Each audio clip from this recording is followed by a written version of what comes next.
for another UFC breakdown this week. It's UFC London headline with a potential number one contenders fight between Leroy and Movsar Evloev. Somebody's else got to go in the main event.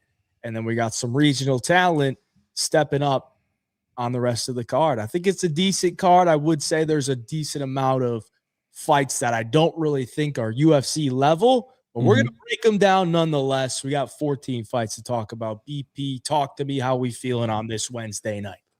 Feeling good. It's Wednesday night, my favorite night of the week. I do want to say real quick, 3 weeks ago, wife had COVID. 2 weeks ago or last week, my oldest one had the flu. My youngest one has the flu now. So there might be a possibility I got to get up and go dad for a little bit to check on the little one, but that shouldn't affect the show. I'll be right back giving the picks. Hayden will hold it down. Want to apologize ahead of time to Hayden and the audience if that does happen, but I think she's okay. I got her set up pretty good. Fluids, snacks, fucking YouTubes. I think she's all right. But yeah, I agree. I mean, if some of these first couple fights are kind of dog shit, we're going to be honest with you. Yeah. But I do like some of the talent on here. That some of the matchmaking is unique to me. There's one in particular that kind of scratched my head when they made the fight, but it could be a good fight nonetheless. I think the main event has a lot of questions that need to be answered. The co-main event, we could be seeing a new star come out of the co-main event. So I'm excited, bro. I'm excited for this. I'm excited as well. It's one of these cards on Saturday that we don't have to wait until the afternoon. We get it. Well, you're Eastern time, so it's what, 1? Prelim start at 1 for you. It's noon for me. Noon for you. Do they start that early? Oh yeah, because the main card starts at 4. You're right. I love a midday card. I completely forgot about that. Thank you for reminding me. Yeah, I love a midday card, bro. Oh, it's the best, dude. Because I'm old, so staying up late sometimes it's like, and you got to stay up. You've already been through everything. You want the main event, and you're like, ugh, oh God, yeah, thank you. Now I'm even in a better mood, bro. The chat's popping. You reminding me it's a midday card. I look like a fucking dude that needs to be in the Peaky Blinders on the fucking thumbnail, bro. You kind of look like Joe Pesci from Home Alone with that scarf and the hat combo. But man, we're fucking rocking, dude. Hey, we're about to take over London, all right? Yeah. We gotta go in there and get some plays cashed in. Dixon Insider's in the house. What's going on, Dixon? Lunatic, what's up? Loco MMA. The 3PC gang is. I like that new logo, Loco. I hadn't seen that before. That's dope, bro. If he doesn't get a win this week, I'm gonna have to start siphoning Diesel. Been so ice cold. I'm with you, bro. Yeah, I'm with you. I had my old rant on Sunday during the live stream, so I'll spare you guys of that. Russ is in the chat. Dadley, what's going on? All the normal. Real quick, Hayden, I do want to give a shout out to I Am Saturday Joe McCullough. He messaged me, texted me, and said, I love that your boy Hayden is taking it on the chin, because he's in a slump too. A lot of people are in slumps. He goes, a lot of people run away with it. Hayden is doing videos. He's taking it on the chin. He's like, we're going to come back from this. So you got a big fan in I Am Saturday, Joe McCullough, who is a good sharp capper as well. He's just, sometimes things aren't bouncing his way right now. Appreciate that, I Am Saturday. I'm also, I wish that wasn't the case. Yeah, sure. I wish I didn't have to be told and have to come on every week and, have a little bit less confidence. Now, honestly, last week, again, I didn't make money, but I felt like I made some decent plays. So sometimes you make decent plays and they don't turn out. The obviously bad one we'll get to it. But Dixon, I was wondering where you were on Sunday, because you weren't in the live stream, so you must have been busy. Bro. When we spoke on Friday, what was I thinking? Putting U.S. currency on Charles Johnson and a man of faith, a believer in the second chances. I gave him another shot and he blew it. Exactly. I mean, he's your profile picture again, if I'm not mistaken. Charles Johnson working at McDonald's. If you ever have a person that you put as your profile picture, Dixon, and they're in the McDonald's uniform, that means you should never put money on them ever again, bro. If that's how you feel about them, you can never put money on them again. Can't do it. Appreciate everyone joining us in the chat tonight. Let's recap how we did. UFC Vegas 114. BP's empty the clip. Nice little dub. Nice little dub. Bring me my money. Yeah. Bring me my money. Hey. Yeah, man. Listen, I got some shit for this one. I people don't know behind the scenes. Fatima Klein, great UFC fighter, part of 3PC. She gave a pick for the 3PC leg parlay. and her pick was Asplin. My original 3PC leg was Petrino. So I had to switch. She wanted Asplin, I wanted Petrino. So we went head to head. Me and Klein, who's a sharp picker. Her record on 3PC is really good. But, I got the better of this one. You know what I mean? I got the better of this one. I will say, though, Petrino, when it hit the ground, I was very excited. I had a money line. Also had him by sub a little bit. Asplin, takedown defense looked pretty good. Petrino gassed. Asplin, if he just had a little more cardio and a little more of the Sean Sharif combo punching, he landed 170 punches in 2 rounds against that guy. If you had any of that, I think you could have won. You're letting this dude breathe and then fucking he's walking the octagon, he's getting his breath and he launches at you. I mean, you're not gonna want to fight that way. It was a close fight. I mean, he won one. I had him win in the first round. He dropped the last 2. But shout out to Stephen Asplin. Obviously, people are a fan of him. But yeah, hit the clip, baby. 3-4. I was 1-4 at one point.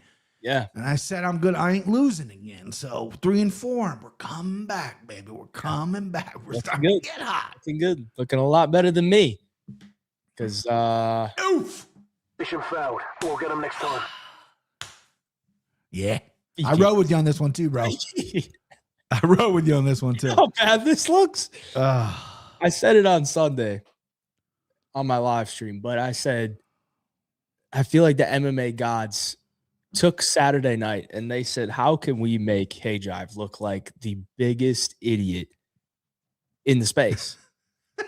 How about we have all the favorites on the card win, except for the one that he put as his empty clip. Yeah. And not only that, let's have Umar C dive into a guillotine choke and tap before, he can even think about it. Like it's so bad. It was so bad. Yeah. And to make matters worse, I had 2 parlays in. Both of them had Umar C in them. Oof. Double down the C, bro. Double down the C. Yeah, listen. It seems like the minute Kutalaba got a hold of him and he felt Kutalaba's strength and was like, maybe I don't have a grappling advantage here.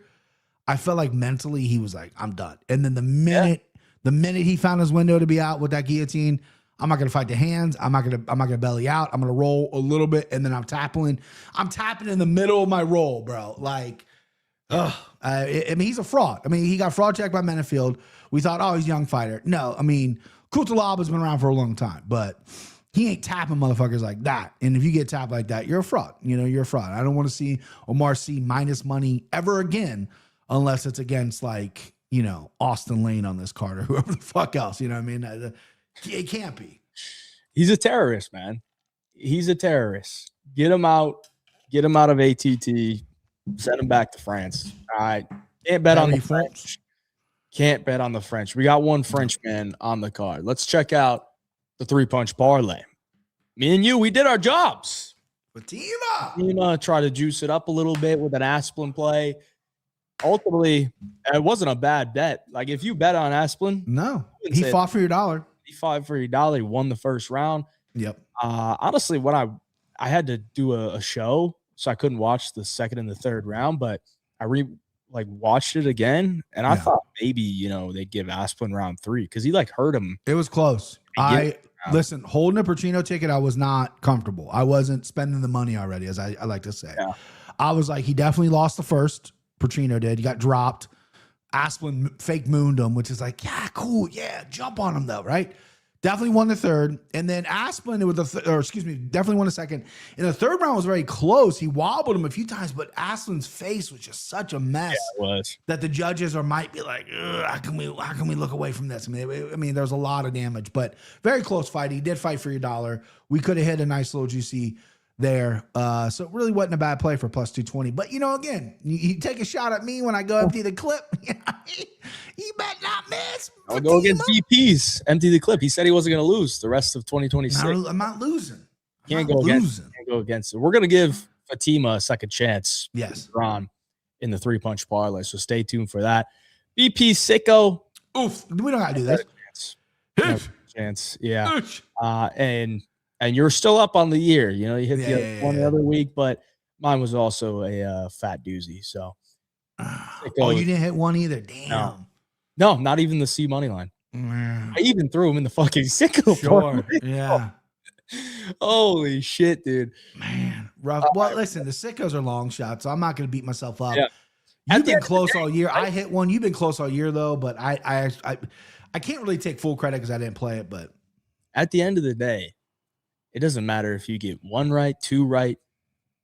If you don't get 3 right, you gotta get them all. You're gonna lose. So you could get 0 right. You're gonna lose the same amount of money at the end of the day. So that's UFC Vegas 114 recapped. What do you say, BP? Should we play the song again or no? Or should we just wait?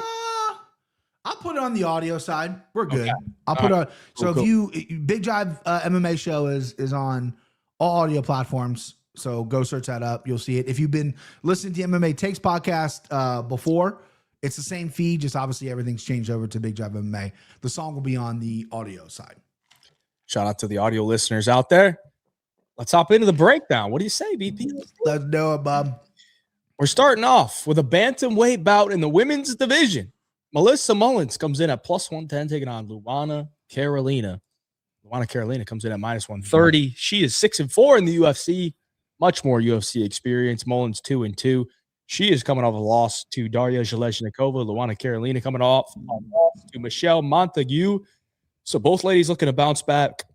Melissa Mullins is the lady here that is from the region. She is from England. So a little bit of home crowd advantage for Melissa Mullins, formerly known as Melissa Dixon.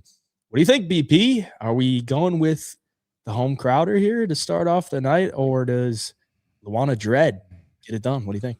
Yeah, so I haven't used this expression in a while. Usually when female fights come across my desk like this, I call it a bowl of spaghetti fight, right? So you put a picture of the wall of Mullins, you put a picture of the wall of Carolina, you throw a bowl of spaghetti at the wall. Whoever has the most sauce on the picture, that's who you take. And that's essentially what it is. I'm going to take Mullins. A bowl of spaghetti fight, you go underdog. You go underdog. She's got the hometown crowd. Last time Luana Carolina fought in England, I believe, was a spinning back elbow by Molly McCann. She got slept on that. I think Luana Carolina is decent. I think her fight IQ is not so great. I think Melissa Mullins can make this ugly. She'll have the crowd by her side. Hopefully she'll have the judges. I see this being a pretty close fight. Definitely going to the cards. I don't think either of these women are high level. They're not going to really take it to the next level. Miss Mullins got cut. And the only reason she's back is because she's English. I mean, that's the only reason she's fucking back. They need to fill this card with local talent to get people here. So I'm going Melissa Mullins because of the dog price. If it was switch, I go Carolina. Not much input on this fight. I think both these women are kind of low level at this point. Never going to sniff a title. She is no longer Melissa Dixon Sider. How? I got to agree with you, BP. I'm going to take the dog here to get it done. I was initially thinking Carolina might win just because I don't think Melissa Mullins is all that great. But Luana Carolina is 0-2 in London. Yeah. Took the KO loss to Molly McCann, took the loss to Joanne Wood. And I think the grappling upside here for Melissa Mullins is the differentiator here. She actually competed at ADCC since her last fight, jiu-jitsu. So kind of feel like, I mean, if she doesn't grapple, she's screwed. So she's going to need to grapple. And I think she can get it. She's actually not a terrible wrestler. She just doesn't really go for it all that often. It's just go for it. What are you doing? And physically, she can be strong. Yeah. Yeah. Carolina's an ex-flyweight who's moved up to 135. So, and she's not small, but I think Melissa Dixon can use her ground game to win here. And if it goes to a greasy decision, what do you think they're gonna, score up for? Melissa. Yeah, right. I mean, who do you think the Brits are gonna give it to? Yeah. I will say this about Melissa Mullins too, or say this about my degeneracy. I had time on my hands this week, obviously, whatever. And this is I take this very seriously. You're in the weeds when you're laying in bed, you got a 5 a.m. wake up call and you're watching Melissa Mullins grappling tape to see how grappling is. That's when you're in it. You know what I mean? So let's go dog here. Little shout as well, just because I know there's some degenerates in here that probably don't want to, lay minus 130 or plus 110 is not good enough for them. Sure. Mullins by sub. We got 1,200. 12 to 1. Talk my language, bro. She doesn't have one, but Luana Carolina has been subbed before by a knee bar. Ariane Lipsky. If anyone remembers that one, it was a bad look But, you know, she's faced a few grapplers here and there. Yeah. And she's had a good amount of submission attempts on her, but Melissa Mullins might get it done. 80cc, we'll see. Let's move on. More women's MMA. We got a strawweight bout. Chanel Dyer comes in at minus 500 in her UFC debut, coming off her first professional loss. She's 24 years of age, taking on the 29-year-old Ravina Oliveira, who sits at plus 385. Oliveira, 0-2 in the UFC. A submission loss her last time out to Stephanie Luciano, and a decision loss to Tainara Lisboa years ago. And if you remember that fight against Lisboa, that was at 135 pounds. And then I believe she had an injury, and then she moved down 2 weight classes to strawweight, which I think was probably a good idea. Chanel Dyer lost on the Contender Series in a hell of a scrap where she got dropped 3 times and lost a unanimous decision. But recently, that opponent that she lost to, Carol Foro, popped for some PEDs. So maybe that had, you know, something to do with her getting dropped 3 times. Maybe. Plus, she did get hit with the punch. So, yeah, I mean, this is disgusting, man. Yeah. It's 500 on a UFC debut coming off a loss. I can't bet it. I can tell you that. But I think she wins because Ravina Oliveira is not very good. So it's Chanel Dyer or pass for me. Probably a decision. Could maybe see, you know, attritional damage type of TKO or something like that. But yeah, Dyer is also from the region as well. So you know, she like they're clearly setting her up here for a dub in her UFC debut. You got anything, BP? I mean, I'm not gonna take too long in this fight. I know Dyer, when she came in the Contender Series, she had a little bit of hype around her. She gave a good performance, landed 115 strikes. She got dropped a lot, got off the camel slot against Foro, who had even more hype than Dyer did. Glad she's getting a shot in the UFC, coming off the Contender Series after a loss. They need women in this division. They need excited women, and they need women in this part of the world. Now that few of them have retired, Molly McCann, several others. So I like Dyer here, minus 500. Yeesh. I mean, you can't get me there. I can't get there. Not even a parlay. I don't know enough about Dyer's game. I mean, I'm seeing her 4 knockouts, 0 subs, whatever. I know Oliveira's not very high level, but I don't even know if I'm gonna jump in the prop pool right now. I mean, it's gonna be early in the day. This is probably where I'm gonna like plan my lunch out. You know what I mean? Maybe a little turkey club sandwich. You know, but yeah, just give me Dyer. Yeah, it's pronounced Ravina, I guess. Ravina. From Brazil, Ravina. Should know Ravina. that. I like Ravina a little bit more. Gives a little bit more. Ravina's a little, I like, it's hotter than Ravina. Yeah. Ravina. There was one chat I was going to look at. Dyer free parlay. Pinto Bean and Montes. I mean, oh, man. What are you going to get? Minus 230 on that one, bro? I mean, it could win, but if it loses, you look like an asshole. Definitely could. Let's keep it moving, because I'm sure you're not too interested in those. Lightweight bout, we got Abdul Karim El Sawadi coming in at minus 121, taking on Shamrock, who sits at a slight plus 101 underdog price tag. Shamrock 0-1 in the UFC, coming off the loss to Nurul Alayev by decision. He's 32 years of age. He comes in here with a 3-inch height advantage, a 4-inch reach advantage, and he is the man that is from the region as well. Trains in Liverpool with Paddy Pimblett, and Abdul Karim is coming off quite the layoff. You know, his last time that he fought was against Loic Rajabov, where he got KO'd, and that was in March of 2024. So 2 years off for Abdul Karim El Sawadi, yet still a slight favorite here. BP, what do you think? Yeah, I'm going to rock Shamrock here. I know it's not a popular pick. He did not look good in his debut. His stand-up looked pretty rough. He got dropped a bunch of times by primarily a grappler. Obviously, his grappling didn't look great either. But Al Sawadi, it's a question mark with me. You know, he won on the Contender Series, beat George Hardwick, which is cool. And then he looked like a complete shell of himself against Loic. I'm not even going to try to pronounce his last name, and got finished. And he's been off for so long, right? He's a ball of muscle. You know, maybe he's on some vitamins. Maybe that's why, you know, cycles haven't really hit when he's wanted to fight, yada, yada, yada, et cetera, et cetera. And I just think Shamrock, you know, he's got decent ground game where if he takes your back, it's a problem. That gym, that Liverpool gym, that Paddy gym, all those guys have really good rear naked chokes. And Shamrock's a kind of a longer guy for this division, has a reach, 5'11", longer limbs and whatnot. And I think that if it gets to the ground, I think he could pose some problems for Sawadi, and you're giving me plus money as well. He's also kind of the mouthpiece for that gym. Like, I know Patty's like the loud guy, but there's like videos of him like talking shit to Dan Hooker. It's like, dude, you haven't even got a UFC fight. We ain't got to win yet. And at that point, he hadn't even fought in the UFC yet, and you're talking shit to Dan Hooker. It's like, what are we doing here? But that's kind of his personality. He likes to talk. He likes to run his mouth, and now he's got to back it up against a winnable guy in Sawadi. But I can see Wadi just fucking, grappling fucking him. I can see him laying on top of him for 3 rounds, and then Shamrock being mad that he got grappled or whatever. A lot of different ways this could go. I'm going Shamrock plus money, though. I hate it, but like it's one of those hates where like I'm starting to kind of love it too. Okay. Yeah. I'm pissed about El Sawadi. I don't like this guy at all. EP. All right. He's probably one of the guys that's high up on my shit list. Damn, bro. For the wrong reasons.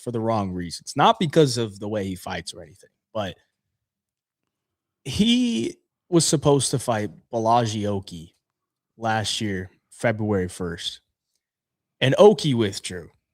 But I was prepared to just hammer Balaji Oki because El Sawadi's chin is absolutely terrible. I mean, he's been knocked out 4 times. The guy's as fragile as they come.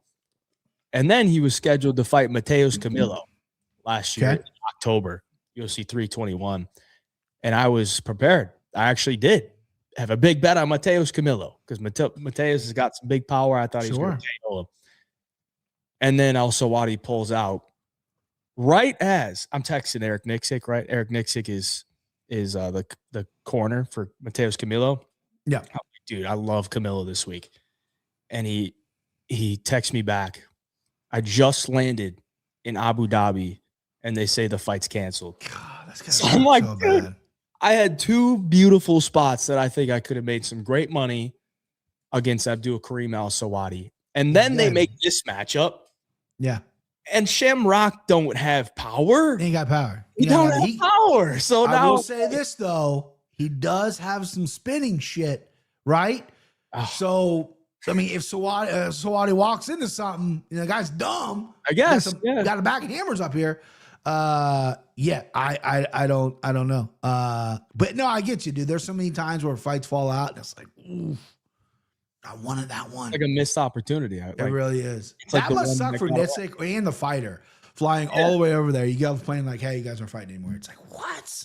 Yeah, I absolutely loved it. I love that spot. Because Camilo, it was like a pick'em. It was like similar to this. I'm like, dude, Camilo's knocking this dude out. Like for sure.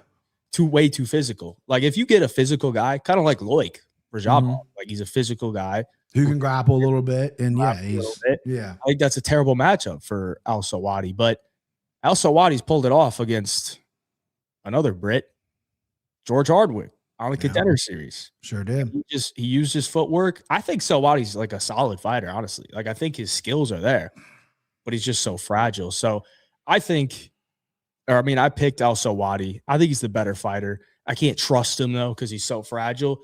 I just don't really think Shamrock is going to be able to exploit it, unless he does land some spinning shit. Sawadi has been KO'd with a spinning back elbow, which I guess could be in Shamrock's bag. But he hasn't really knocked anyone out. He's more of a get to your back sub you type of guy. For sure, and Shamrock was getting lit up by Evloev, and Evloev's a wrestler, man. So for a Scouser who don't get knocked out, that dude almost got knocked out a few times in that fight. He was getting pieced up a little bit. So it's Sawadi for me for the pick, but I can't knock you if you're going to take like Shamrock by KO or something like that, or inside the distance. I might get to him by submission. Sub? Yeah, I mean he's got a good back game. Shamrock by submission, plus 300, and by KO plus 650. What I've kind of noticed? It's like you have these close lines, right? Mm-hmm. Very closely lined fight. And if I think Shamrock wins, I think he finishes him, right? Mm-hmm. Because if it goes to decision, I think Sawadi's the better minute winner, stuff like that. But Shamrock by KO is, like you said, plus 650, plus 700. That's a pretty low likelihood. Like they're saying this is not very likely he knocks him out. Right. So I feel like that gives Sawadi more of like he should be a bigger favorite here. Right. I see what you mean. Yeah. Based on like early MMA lines. Like I'm much older than you. When I first started gambling, early MMA lines, especially the prop market, there wasn't a ton of props available way back in. You had to go to a certain book, and obviously it was, overseas at this point. But some of these lines, they were crazy. Like I remember this wasn't that long ago, but just for instance of how far Vegas has come from setting these lines. They got some really good people in place setting these lines. I got Topuria as an underdog against Damon. What the fuck? God, I can't remember his name now. Damon Jackson. He was plus money.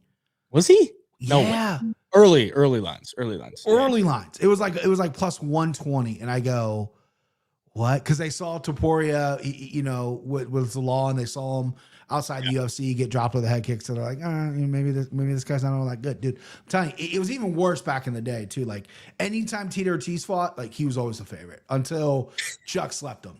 When Chuck slept him, everything moved from that. But like against Randy Couture, like he was the favorite at UFC 44. I got absolutely embarrassed. Mm-hmm. Anyway, I digress. Yeah. No, I mean, I remember that too. Like when I started in like 2020, 2021. Yeah. Like you think of the guys that are minus 500 now, like they were minus 150. Yeah. Back then. So it has gotten pretty crazy. There's an account I follow on Twitter. I wish I could remember so I can shout him out. He'll like pull up like old lines from wherever it goes. Like, do you remember so-and-so was plus 230 or whatever? And you're like, oh yeah, really? Yeah. Like, it's crazy though. I mean, that's MMA though. That's why it's one of the hardest sports to fucking bet. It's also one of the, for me, the best, the only sport I actually do gamble on. So I love it.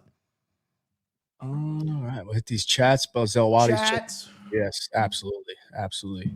Eric, what's up, brother? What up, gang? Mozart minus 120. Decision is a ridiculous line. Just put 100. Oh, jeez, bro. He's lying. He's lying.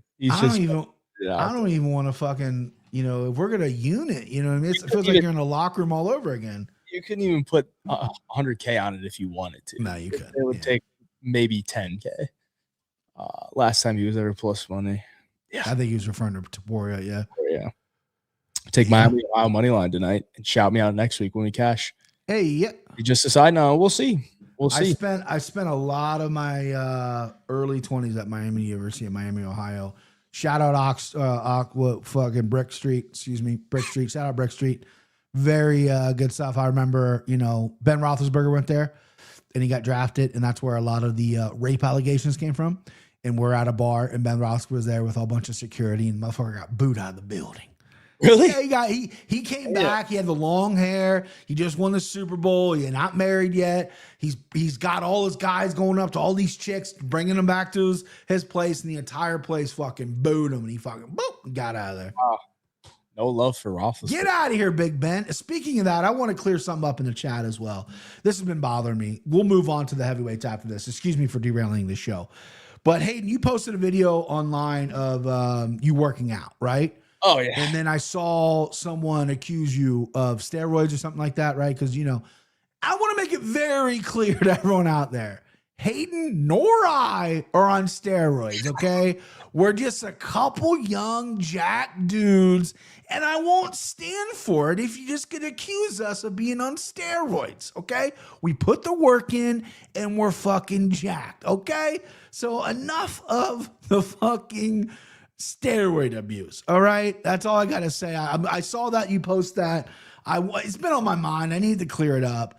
Hayden or I have never taken steroids, okay? Get over yourself. That's all I gotta say. Specifically. I know it's hard to believe, but yeah.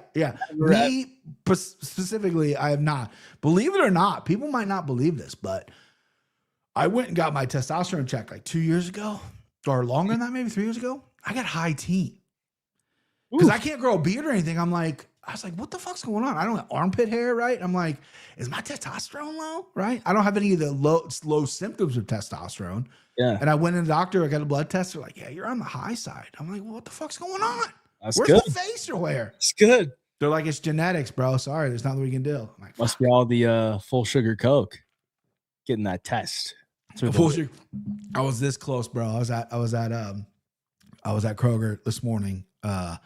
and I almost got a 12-pack of Mr. Pibb, full sugar. Oh, dude, you gotta do it. You gotta do it. And I was like, I'm gonna be on the same wavelength. I'm gonna see how you do this week, because if you turn around this week, I don't want to interrupt anything. If you don't turn around this week, I'm getting the Pibb and we're going. But it's full sugar. It's full. You know what I mean? I'm not a guy that eats a candy bar, wraps up, puts it in the fridge. Okay, I'm a full sugar guy. If I'm gonna enjoy myself, I'm gonna enjoy myself. All right, here we go. Let's get to the heavyweights. Speaking about enjoying yourself, let's get to the heavyweights. All right, we got a heavyweight bout here. Brando Pericic comes in at -270, taking on Louis Sutherland, who sits at +230. The Scot comes in here 0-1. Lost his UFC debut against Walter Walker. Guess what? He got heel hooked. Brando Pericic, on the other hand, won his UFC debut against Alicia Ellison in a round 1 KO. Pericic trains at City Kickboxing, so he's got to make a long flight over to London, England. But he is the sizable favorite here, BP. Much less professional MMA experience, but the same amount of UFC fights. Do you think Pericic is good here? Do you think he's going to be able to get this one done? Do you think he's going to be able to get the KO against the guy who's never been KO'd? What do you think, BP? Talk to me. Louis Sutherland, I watch all his fights outside the UFC, and the guy's a big, thick kid. I believe, there might have been some vitamins involved in his pre-UFC days. And then he gets fucking, heel hooked by, I mean, come on. He gets heel hooked by Walter Walker, right? I mean, who doesn't get heel hooked by Walter Walker, right? But he did not look like that when he fought in the UFC, right? And he fought at that weird orange glove, like icon, whatever they call legacy. I forget the promotion, but he fought all his time there. I know they're trying to build something over there, but it's still pretty low level. I don't know if I think Pericic is all that good or if Louis is that bad. We got such a small sample size with the Walter Walker taking his leg home. Generally, I don't pick heavyweight 12. I'm being honest with you. This is going to be a pass for me as a betting standpoint. There might be some sharps out there that really believe Louis. Yeah, I mean, come on. That Louis got it, Louis this. And they might know him. I just don't see anything on paper yet. And I think Pericic, he's got a great camp, and I think he is pretty good within the first 2 rounds. But I really just hope this ends early and we don't get like a 3-round slop heavyweight fight where they're both gassed in the 3rd round, breathing for air. I hope we get a finish from somebody. I'm going to go the favorite. I'll go Brando. I'll go Marlon Brando on this one. I just don't love it. But if Louis comes into the scales, and his traps are popping, all right, and he's looking fucking cakey, I might switch it to Louis, but right now I'm gonna go Fabe. I'm gonna go Brando. Don't have a strong lead in this fight. This is the one fight in the card where I'm probably gonna lay off of simply because I just don't know. Right? I've watched both of them and I still just don't get a good indication. We had 6 fights, or it's 14 fights, but none of them really impressed me all that much. So give me the favorite. Yeah, it went from juice to the average SEC husband. 100%. That's a crazy transformation because, I mean, it doesn't get any more obvious than that. No. I mean, if he can't be on the sauce, like, what does he bring to the fight? Like, I don't really know what he's good at, to be honest. No. He's not like some crazy power puncher. Like, he's got a little bit of pop, but I feel like he just kind of exists in there. Decent calf kick, big overhand, like your typical heavyweight. He used to, in the region, he was like overwhelming guys because he would just go for it. He was strong. He was a brute. Well, yeah, he was on fucking EPO. Yeah, right. You take that away, that bruteness becomes a dude with not many skills, so. Yeah, I mean, I think Pericic is a much better striker here. I can't really trust him.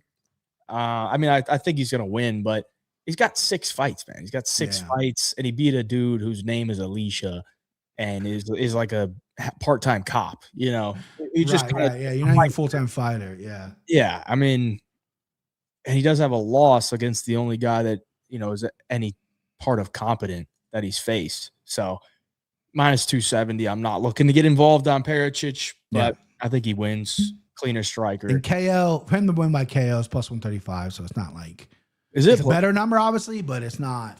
I actually kind of think it might be a heavyweight slop. That's what I'm afraid of too. I think that too. Because Sutherland he'll be in there, man. Like he's not gonna get hit with a shot and cover up. I highly doubt it. Right. So I could maybe see this being a decision. Pericic gets a decision win, or maybe just goes a decision or something like that. Goes a decision is plus 400. So okay, that's better. I agree. I see that fight happening like that too. If it goes over 1.5, like in heavyweights, if it goes over 1.5, it like usually goes to decision. Yeah, because they get tired and they're like, my power's gone. They're kind of just trying to survive. They're just hoping the other guy doesn't press them, right? Doesn't out cardio them. So, yeah, interesting one there. Let's move on. Middleweight bout here. We got Montes Kondratovicius. What a pronunciation! You like that? That's good. I ain't gonna say Kondratovicius comes in at minus 700, taking on Antonio Trocoli. That's even better, bro. 45. Yeah. Trocoli, 0-3 in the UFC. Standing guillotine loss his last time out to Mansour Abdulmalik. A standing guillotine loss to Tresean Gore. And round 3 TKO loss to Shara Magomedov. He's a big dude for the middleweight division. 6'5", 80-inch reach, but surely does not fight like it. This is a terrible, fight for Tricoli because for one, he's not very good, but for two, he doesn't really care anymore. I mean, if you're going to go in there and get standing guillotine by Tresean Gore, pack it up. And then if you're going to go out there the next fight and lose the same way, insta-tap essentially against Mansour Abdulmalik, who's, for one, hasn't really shown to be a great finisher in the UFC, nor is he some jiu-jitsu ace. The only thing good about Tricoli is he was supposed to be like a black belt, a big grappler, who black belt who could get to your back and choke you out, and he's getting standing guillotine. So Montes is clearly the pick. Minus 700 is, I think, pretty accurate, honestly. Montes is a dangerous striker, though. Dangerous kickboxer. Got a really quick KO on the Contender Series. Hit him with a big right hand. That's his weapon of choice. Little right hand to the ear and put him out. So should be around 1 KO for Montes. What do you think here, BP? Yeah, I was, whenever I look at the card, I don't have lines in front of me right away. I just kind of pick on what I like and really like praying Mantis in this spot here. But then the line was like, whoa, people see it as well. And Tricoli, I get him and another guy mixed up. One was banging Dern. And the other guy was banging Big Norm. So I can't remember which one's which. Either way, the reason that's disrespectful. No, there was a guy banging Big Norm too. I forget his name. That's Marco Tullio. He's actually there. You go. Okay. I know he is a good fighter. I get them mixed up though, But Trocoli, I mean, the reason he's there is because he was banging Dern. I mean, the guy's got no redeeming wins. The guy's supposed to be a jiu-jitsu guy. He's getting standing guillotine. Like, come on, bro. Yeah. Like, Kenny Floyd told me once, if you're a black belt, you get guillotined in any fashion. Hand over your black belt because you shouldn't be getting. This guy's getting standing guillotine, but one by was Tresean Gore. Come on. So the pick is Mantis. I think this kid's good. He looks like a very young Alexander Gustafsson, and every time I see a picture of him, he looks way taller than 6'2", right? He looks like he's like 6'6", but he's not. He's got a serial killer look. I'm staring him in his eyes as we speak right now, and he's sending chills down my spine. I think Mantis, however he wants. He's got a couple subs on his record. He's obviously more of a KO guy. He likes to stand up, likes to bang. I like Mantis. Minus 700, tough to get to. We'll have to go proppy shoppy. And him by KO has got to be low, right? Yeah, minus 190 by KO, plus 225 by submission. I mean, listen, if Tresean Gore's taking this guy's neck, maybe Mantis can. You know what I mean? Give me the praying Mantis. I'll have to figure out a way to bet it because I kind of like this guy. But yeah, give me Mantis. I think Tricoli's probably just taking the free flight over to London to do a poker tournament. Yeah. He's a poker guy. Yeah. Poker player. I mean, you look at his Instagram, it's like all poker.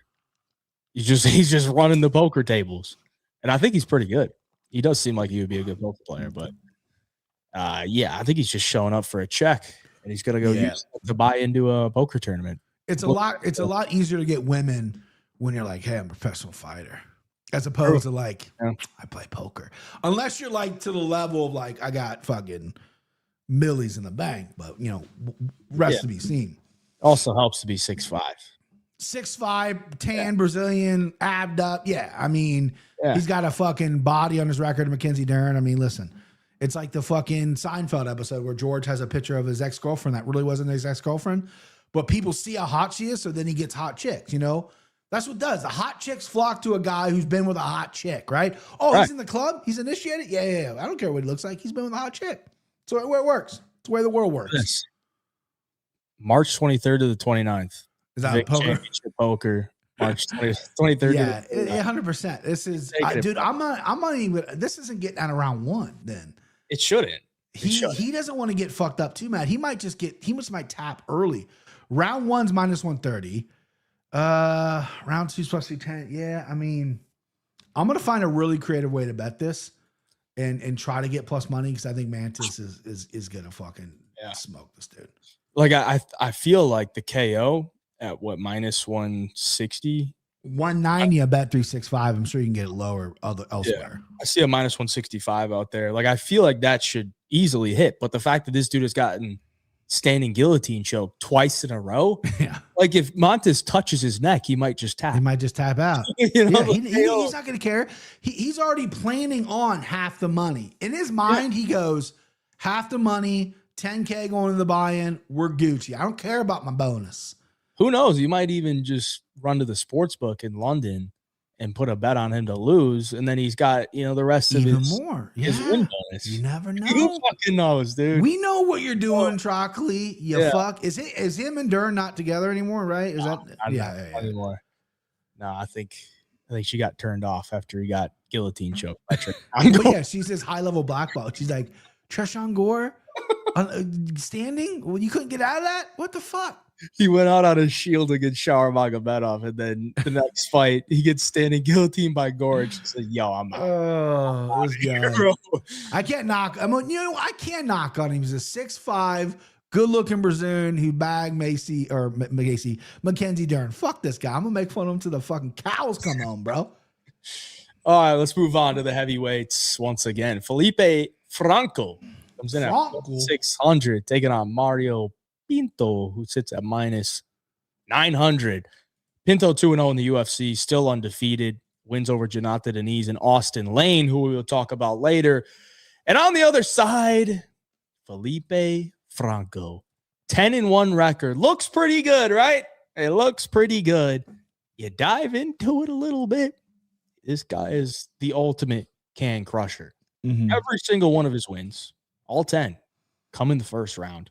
Why? Because he's fighting guys who are 1-1, 0-0, 0-1, 10-7, 19-16. The ultimate can crusher. He goes on the Contender Series, and he fights a gym teacher, a full-time gym teacher, who's 3-0 in his professional career, Freddie Vidal. Freddie Vidal had to write up sub-plans for his gym classes Monday through Wednesday because he was going to be gone. And somehow Freddie Vidal still managed to choke this guy out within 15 minutes. And then after that, Felipe Franco goes back to the drawing board, goes ahead and beats 2 more cans. And then they need somebody to fill in on short notice. And I guess, out of all the heavyweights in the world, Felipe Franco had to get the call. Guy doesn't deserve to be in the UFC. Tell him. He's dangerous, but, they're heavyweights. So, of course, they're dangerous. I don't think he's good at all. No. But he's 25, so maybe he could still be improving. I'm trying to give him like a little bit of life here, but I don't think there's a lot of life. He's a big underdog for a reason. Mario Pinto seems like the real deal. Should be able to get him out of there. I'm just kind of interested to see how the fight goes because Pinto's not really a guy that's going to go out there and like swing with you. He's not looking out there. He's not going out there to try to kill you right away. He's a pretty composed guy, takes his time. So, how do we bet this fight? Do we take Pinto KO at minus 155? Do we go the over 1.5? Do we go the under 1.5? Under 1.5 is minus 175. Talk to me, BP. Well, what's the angle here? Yeah, I mean, I'm notoriously bad at the over under stuff. Like it's just not a gambling thing I usually fucking fuck with that much. However, I like him by knockout. I mean, it's minus 175 on Pinto. Never been super high on Pinto. I don't know what it is. I think he's good, But I'm not like, oh, this guy's the next big thing. Maybe he is, right? He's heavyweight, he's wide open. I kind of like when he was like, hey, I don't speak in English, and then fucking ripped an interview in perfect English. I don't know if that was a bit, what he was doing. Yeah, I know he's from Portugal, but he reps London. Franco's bad, though. Listen, Freddie Vidal comes from Ray Longo's gym. Ray Longo, the most honest guy in the world, right? That's his student. That's his guy, Freddie. He's going to back his guy every time. Ray basically said, they're like, oh, you know, Freddie, your guy Freddie's fighting, you know, blah, blah, blah. And because after he won, they gave him another shot. They're like, well, we don't know if you're ready yet. And he lost that one. But anyway. He got smoked. Yeah. They asked Ray, they're like, yeah, your guy Freddie, what do you got to say about Freddie? And he's like, well, you know, he works hard.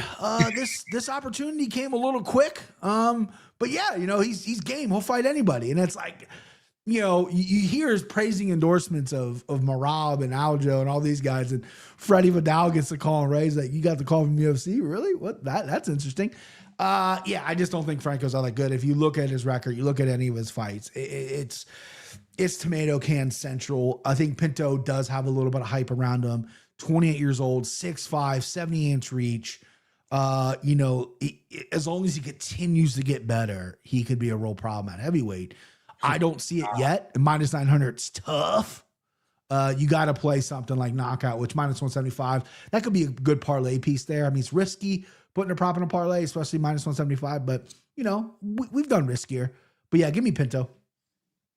I bet Vidal's kids in gym class clowned him when he lost. I doubt it. I bet they probably They're like, Mr. Vidal, you're the best. You can bet first 3 minutes on DK. Okay. I don't know, dude. Like I don't know. I don't really trust Pinto to like go out there and just smoke him, you know, because I think Franco might look to grapple him too. So sure. Pinto might be like defending takedowns for a minute or so. I don't know, but let's move on. That's a squash match. It sure is. It's much better fight. We'll go to the featherweight division now, where we got Nathaniel Wood, who comes in as a plus 197 dog, taking on the debuting Losin Kita. Sits at minus 232. Kita was supposed to make his debut against Patricio Pitbull last year. He missed weight by 4 pounds. And Pitbull said, yeah, I'm not going to take the fight. Why would I take the fight against you, young, hungry guy who couldn't even make weight? So he goes back and he goes to the drawing board, and they matched him up with Nathaniel Wood. Nathaniel Wood, 10-3 in the UFC. He's on a nice little streak here, coming off the win against Jose Delgado. He's a big dog. I mean, he's got all the experience that you would need as a veteran. Wins, 10 wins in the UFC, 22 professional wins, and he's 32. So he's kind of in his prime.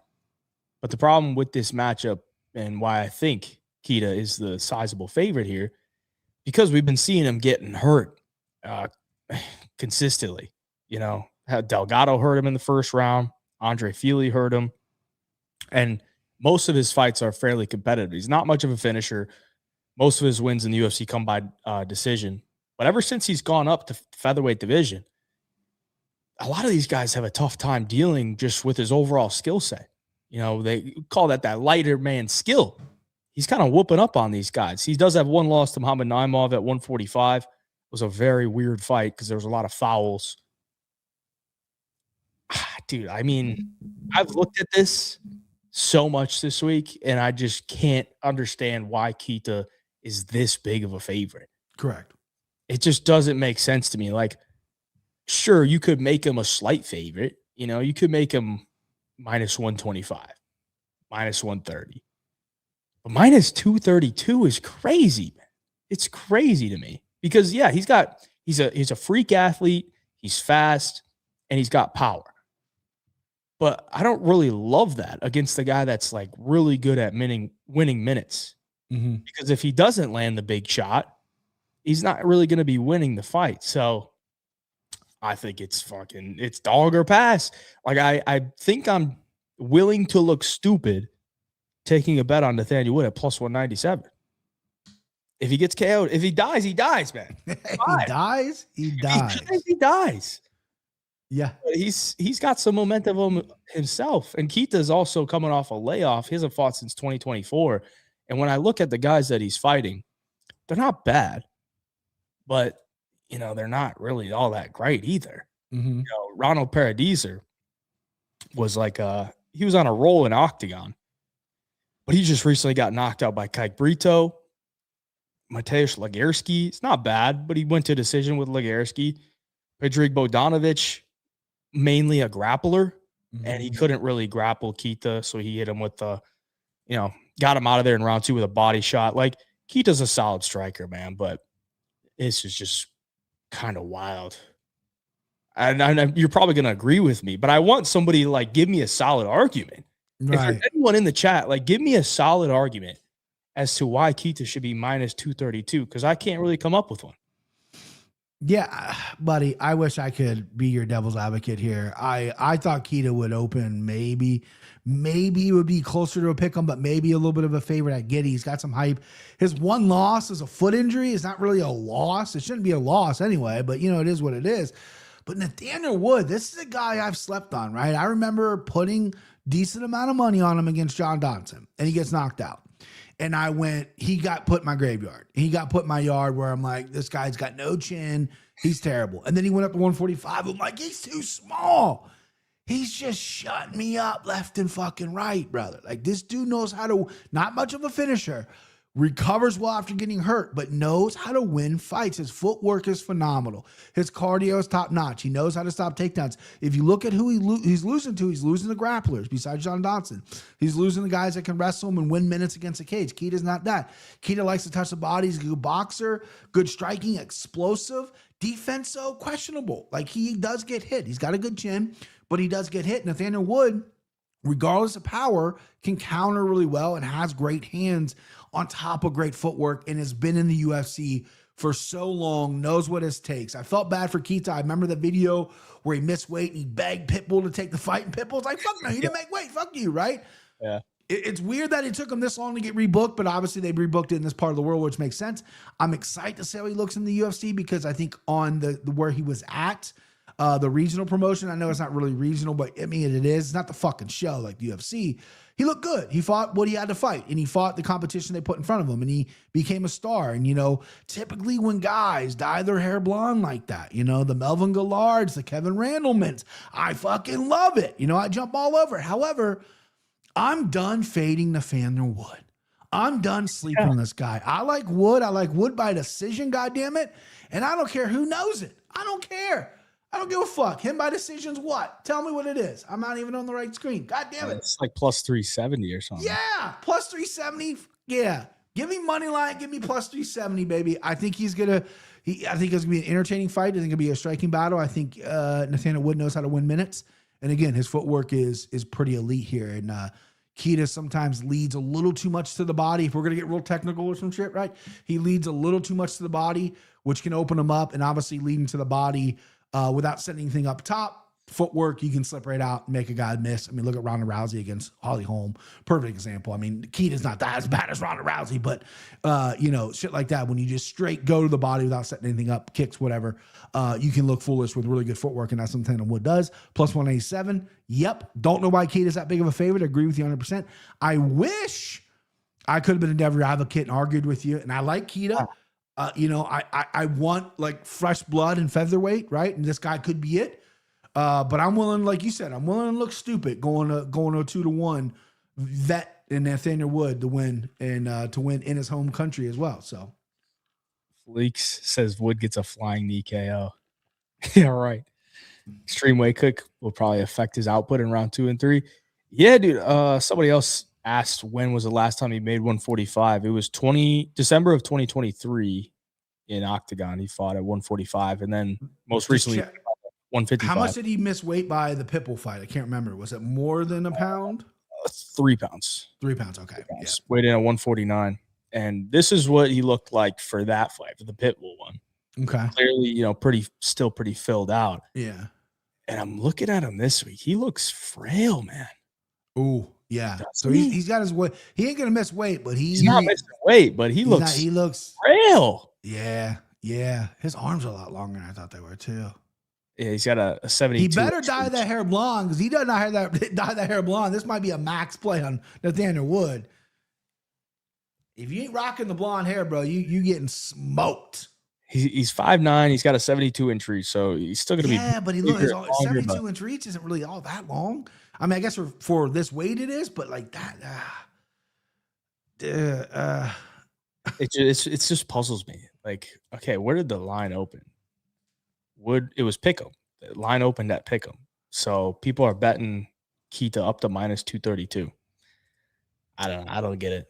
Nah, I think the opener was more accurate, but yeah, it's dog or pass, man. Dog or pass. I don't mind the decision. Plus 370 for Wood. It's usually high wins, but if Keita is looking that frail, maybe that chin isn't going to be as good. So 5'9" with 72-inch reach, being 28. I know you're trying to be a weight bully, right? But I mean, maybe 55 is where you need to go. Instead of getting lean and depleting your body, fill out. That's what Chase Hooper did, right? That's what I was going to ask Chase Hooper. Spoiler, Chase Hooper is going to be on the show tonight. That's what I was going to ask him because he was 45, and I'm like, he's tall and skinny like Gumby, but it's like, bro, instead of cutting all that, fill out a little more because then, you'll be all right. I think 55 is his right weight class. I think Keita, 55 might be the next answer. We'll see how he looks on the scale, and we'll see how he performs, but 55. This right here is just very funny to me. Anyone else pooping right now? Yeah, I'm currently pooping myself, man. I got a chair that you stick shits in. Yeah, fun fight though. Good fight. I like this fight too. This is a good one. Mason Jones comes in at minus 126, taking on Axel Sola. Slight dog for Sola, plus 106. In the lightweight divisions, Axel Sola made his UFC debut at welterweight against Reese McKee. He won via round 3 TKO, shot to the body, put him down. Kind of a weird stoppage, but either way, a big dub for Axel Sola. Now he's moving down to 155. Mason Jones coming off back-to-back UFC dubs. One against Bellagioki via TKO in round 2 and won by decision to Jeremy Stevens. He's just 30 years of age. This is his second stint in the UFC.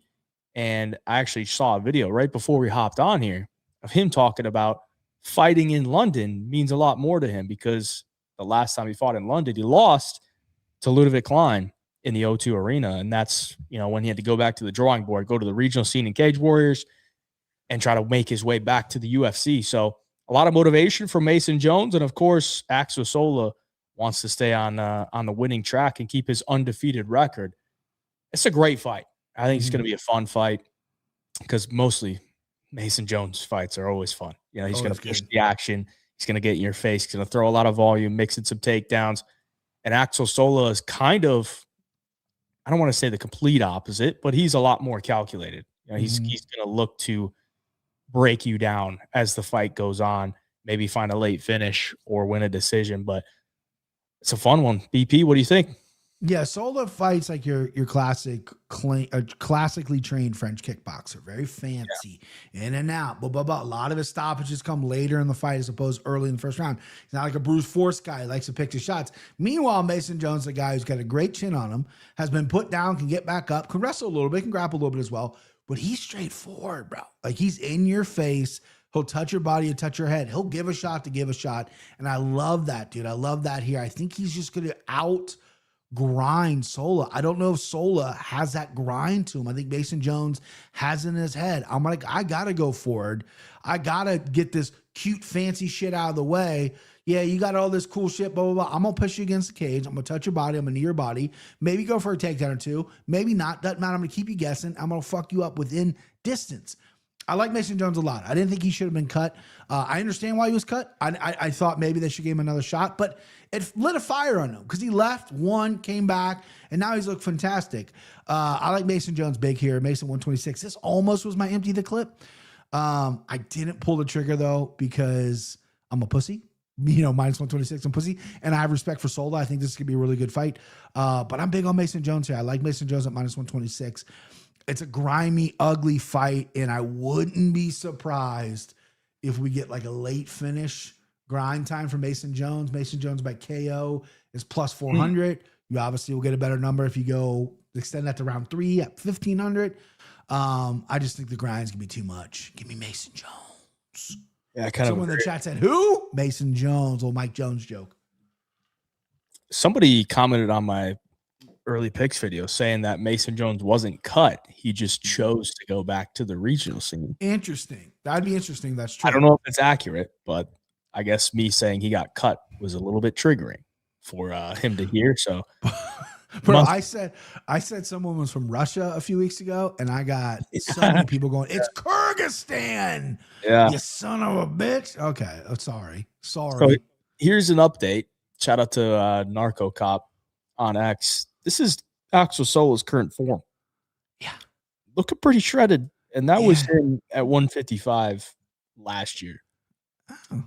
It looks like he's found some supplements. Yeah, someone found old grandpa's old cough medicine. Huh? He's looking pretty good. Looking pretty good. Yeah, but muscles don't build heart. You know, he's still a Frenchman at the end of the day. At the end of the day, you can't change your genetics. You are still French.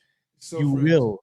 I gotta tell you, I told this in my podcast. I gotta tell you this story. So my real dad, who I didn't have a good relationship with, I was 11 years old. 11, right?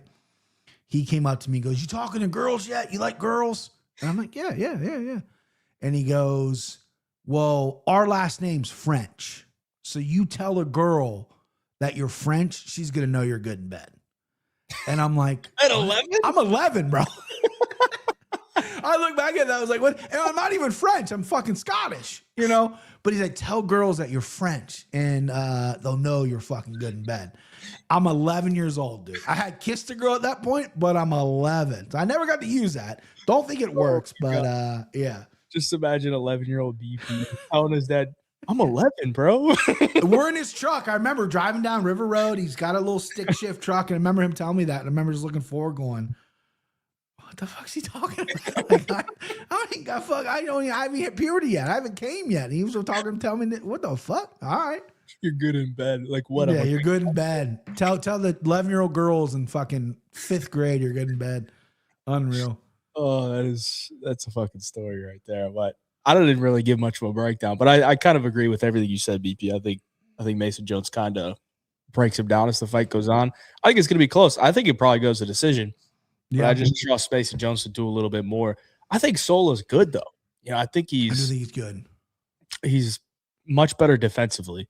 So I guess, you know, if Mason Jones kind of gets a little bit gun shy, you know, if kind of like in the Ludwig Klein fight, he just couldn't really get anything going offensively, then Sola's probably going to win. So, yeah, I think the line is pretty accurate. Slight favor for Mason Jones makes some sense. But if Axel Sola wasn't French, I'd probably go with him. If Axel Sola goes out there and starches Mason Jones, finishes him, and has that new body and looks ripped or whatever, this is the dude to keep an eye on then, right? For sure. Yeah. I mean, he still has to pass the grappling test in the UFC, especially at lightweight. But yeah, this is a dude to keep an eye on. All right, before we get into the main card, we got to let you know about this week's contest giveaway. For UFC London, make your picks on 3punchconvo.com. Enter your picks for every single fight on the card. If you get all correct, you will win $1,000. Last week, we almost had some winners. Really? We did. Except Umar C. fucked somebody, and Brad Tavares fucked the other one. There were two people that only got one pick wrong, and Umar C. and Brad Tavares were the culprits. So, damn, fortunate for them. But either way, let's see. We got Dirty Harry went 13-1. Damn, Dirty Harry. Vaughn went 13-1. Fentanyl Cowboy. There was the MMA fisherman who was in the chat, who's a guy who's reached out to me before. He said he went 7-0. I don't know if he's on 3PC. Get on 3PC, bro. Yeah. I actually didn't do bad. I was top 25. 11-3. Oh, I beat you, bro. I'm 21, kid. Whatever. Let go. Joban. I mean, I feel like if you went negative money last week, you got to take a look in the mirror, right? And Joban beat Fatima. Yeah. So he won the little March Madness bracket we did. Yeah. Very slight. Very slight. Very close. Very close. Fatima, I mean, if she would have listened to your boy and picked Pacino, I mean, she might have beat Joban. True. Shout out to everybody putting their picks in on 3-Punch Combo. Shout out to 3-Punch Combo in general. There's a link down in the description below, 3punchconvo.com. You can use code BigJive to sign up for a free month and join the full access that Three Punch Convo has to offer, or you can just join up for free. BP actually put out a sexy little video for us. First video My ever. 3PC people, Battle Station is ready.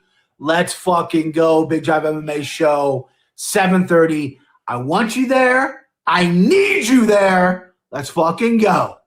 Fun little aspect that just got put into place on Three Punch. Yes, Convo. sir. Me and BP and the other fighters in MMA industry can make videos. So you're probably going to see more videos from me, quick thoughts about the fights or whatever, fight announcements and stuff, because that's more my style. My style is camera stuff. I don't really like typing shit out, but yeah, you got to face for camera, bro. You know what I mean? You got to face for camera. It sings for the camera. Never been a good writer, always thought it was just, essays. Honestly, this is kind of bad, but when I was in college, you know how they would give you the syllabus of like what you're going to do all year? Yeah. I would drop out of classes that I had to write essays for. And I would go to different classes that I would only have to take tests for or something, like the electives, Yeah. If there was any type of essay, I'd be like, yo, I'm out. Get me out of here. I'm not writing a fucking essay. I'll take as many tests as you need me to do.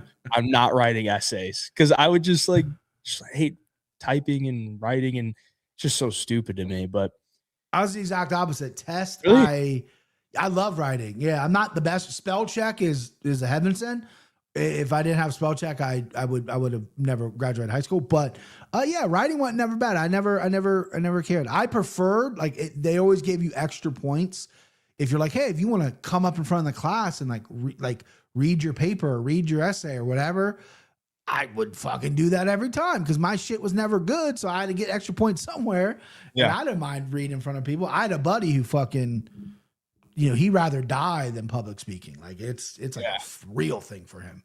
I used to get freaked out for public speaking, but at the end of the day, I was always usually reading off of a PowerPoint presentation anyway. So it's is it really that bad? I have everything I need to say that's right in front of me. Right. But now I can do it easy, man. Now I can do it easy. Yeah, this helps. Learn skill. That's a lot of people don't realize that. Talking in front of people and talking on camera is a learned skill. Sure is. You gotta actually do it to get good and comfortable with it. Dixon, 20-page essay on tattoos. Jesus. I had to write a 20-page essay. How many? I'd be done after one. Yeah, that'd be terrible. What was I going to pull up? Oh, yeah.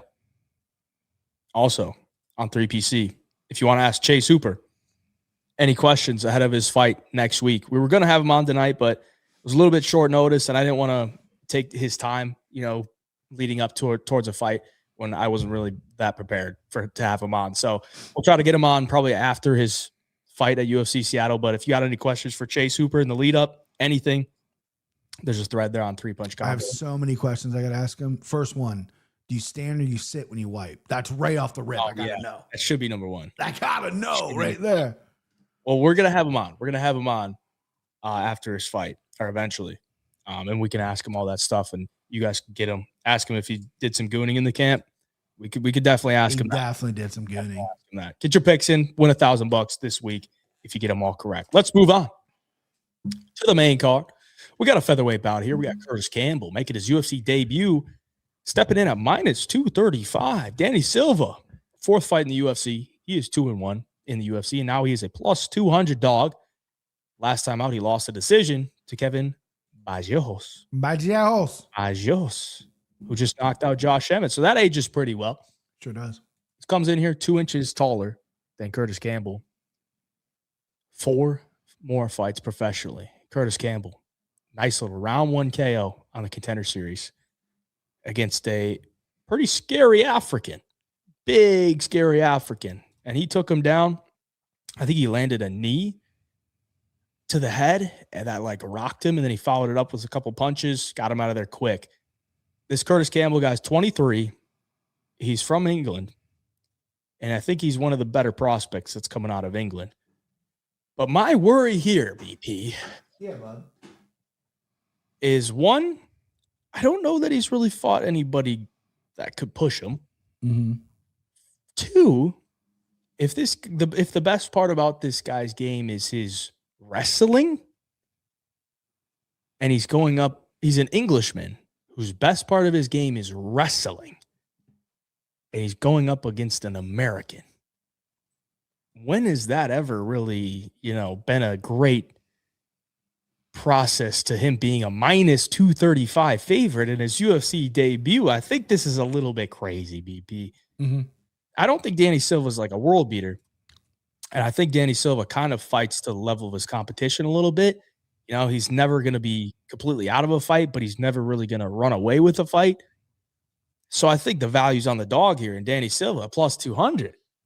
I can't get to minus 235 on Curtis Campbell. Is he going to really take him down and just ragdoll him? I don't see it. I don't see that Danny Silva does that, or he does that to Danny Silva. And then when they're on the feet, Campbell's not a bad striker, but he's not going to just cleanly outpoint Danny Silva. So I think it's dog or pass, boys. What do you think, BP? Am I crazy? No, not at all. And I wish I had something where I could disagree with you. We could have a fucking Stephen A debate. But no, I mean, this is an interesting underdog in Danny Silva. When you used to go to his Instagram, I followed him after the Contender Series, and his coaches and him, I'm the best boxing ever. My boxing's so good. I could go pro, blah, blah, blah.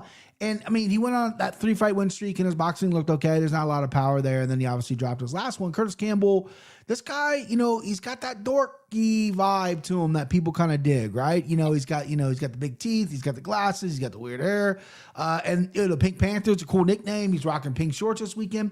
People can rally behind that, which I like, right? So I'm obviously rooting for Curtis Campbell to win this fight. 8 fights in, though, I don't know. Danny Silva, 81% takedown defense. He hasn't fought like true grapplers. I think Curtis Campbell is better when he is on the ground, but I don't know how well he can get the fight to the ground. Danny Silva, I think, is going to have the better boxing, the better stand-up in this spot. And if he can stop the takedowns, it's going to be a long night for Curtis Campbell. Give me the dog, baby. Give me Danny Silva outright. Dog City over Curtis Campbell. I think that line is a little off for me. I think Curtis Campbell is going to struggle to get Danny Silva down. Plus 200 for a fight that's going to be played on the feet with a guy with some decent boxing. I'll take it. Yeah, I think it's dog or pass. I mean, I think Campbell can get some takedowns here, but what does he do with it? Because he's not like some jiu-jitsu ace. He's not a guy that is going to drag you down to the ground, get your back, and immediately sink in a choke. Right. Kind of a grinder type of grappler. Right. Which, can win minutes. I think if he does get his hands locked around his waist and, kind of does what Oralby did to. Oh, don't bring it up, bro. I still got nightmares. If he does what Oralby did to your boy and gets 19 takedowns, then he's gonna look good. I don't know if he does that though. I don't think at 23, do I really trust him to do that? I think we're getting a little bit. We're getting ahead of our skis. He's only got 8 fights. I know he's a fun dude. We want to wrap Pink Panther. He's kind of looks like Austin Powers a little bit when he smiles. I get it. Let's support the kid, right? 23 years old, obviously. But Danny Silva is a tough out, man. This could be interesting. Tough out. 199 super sticker from Ground T 3877.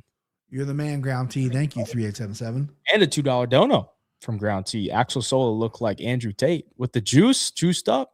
He's looking good, man. Looking juicy with the Andrew Tate. Good.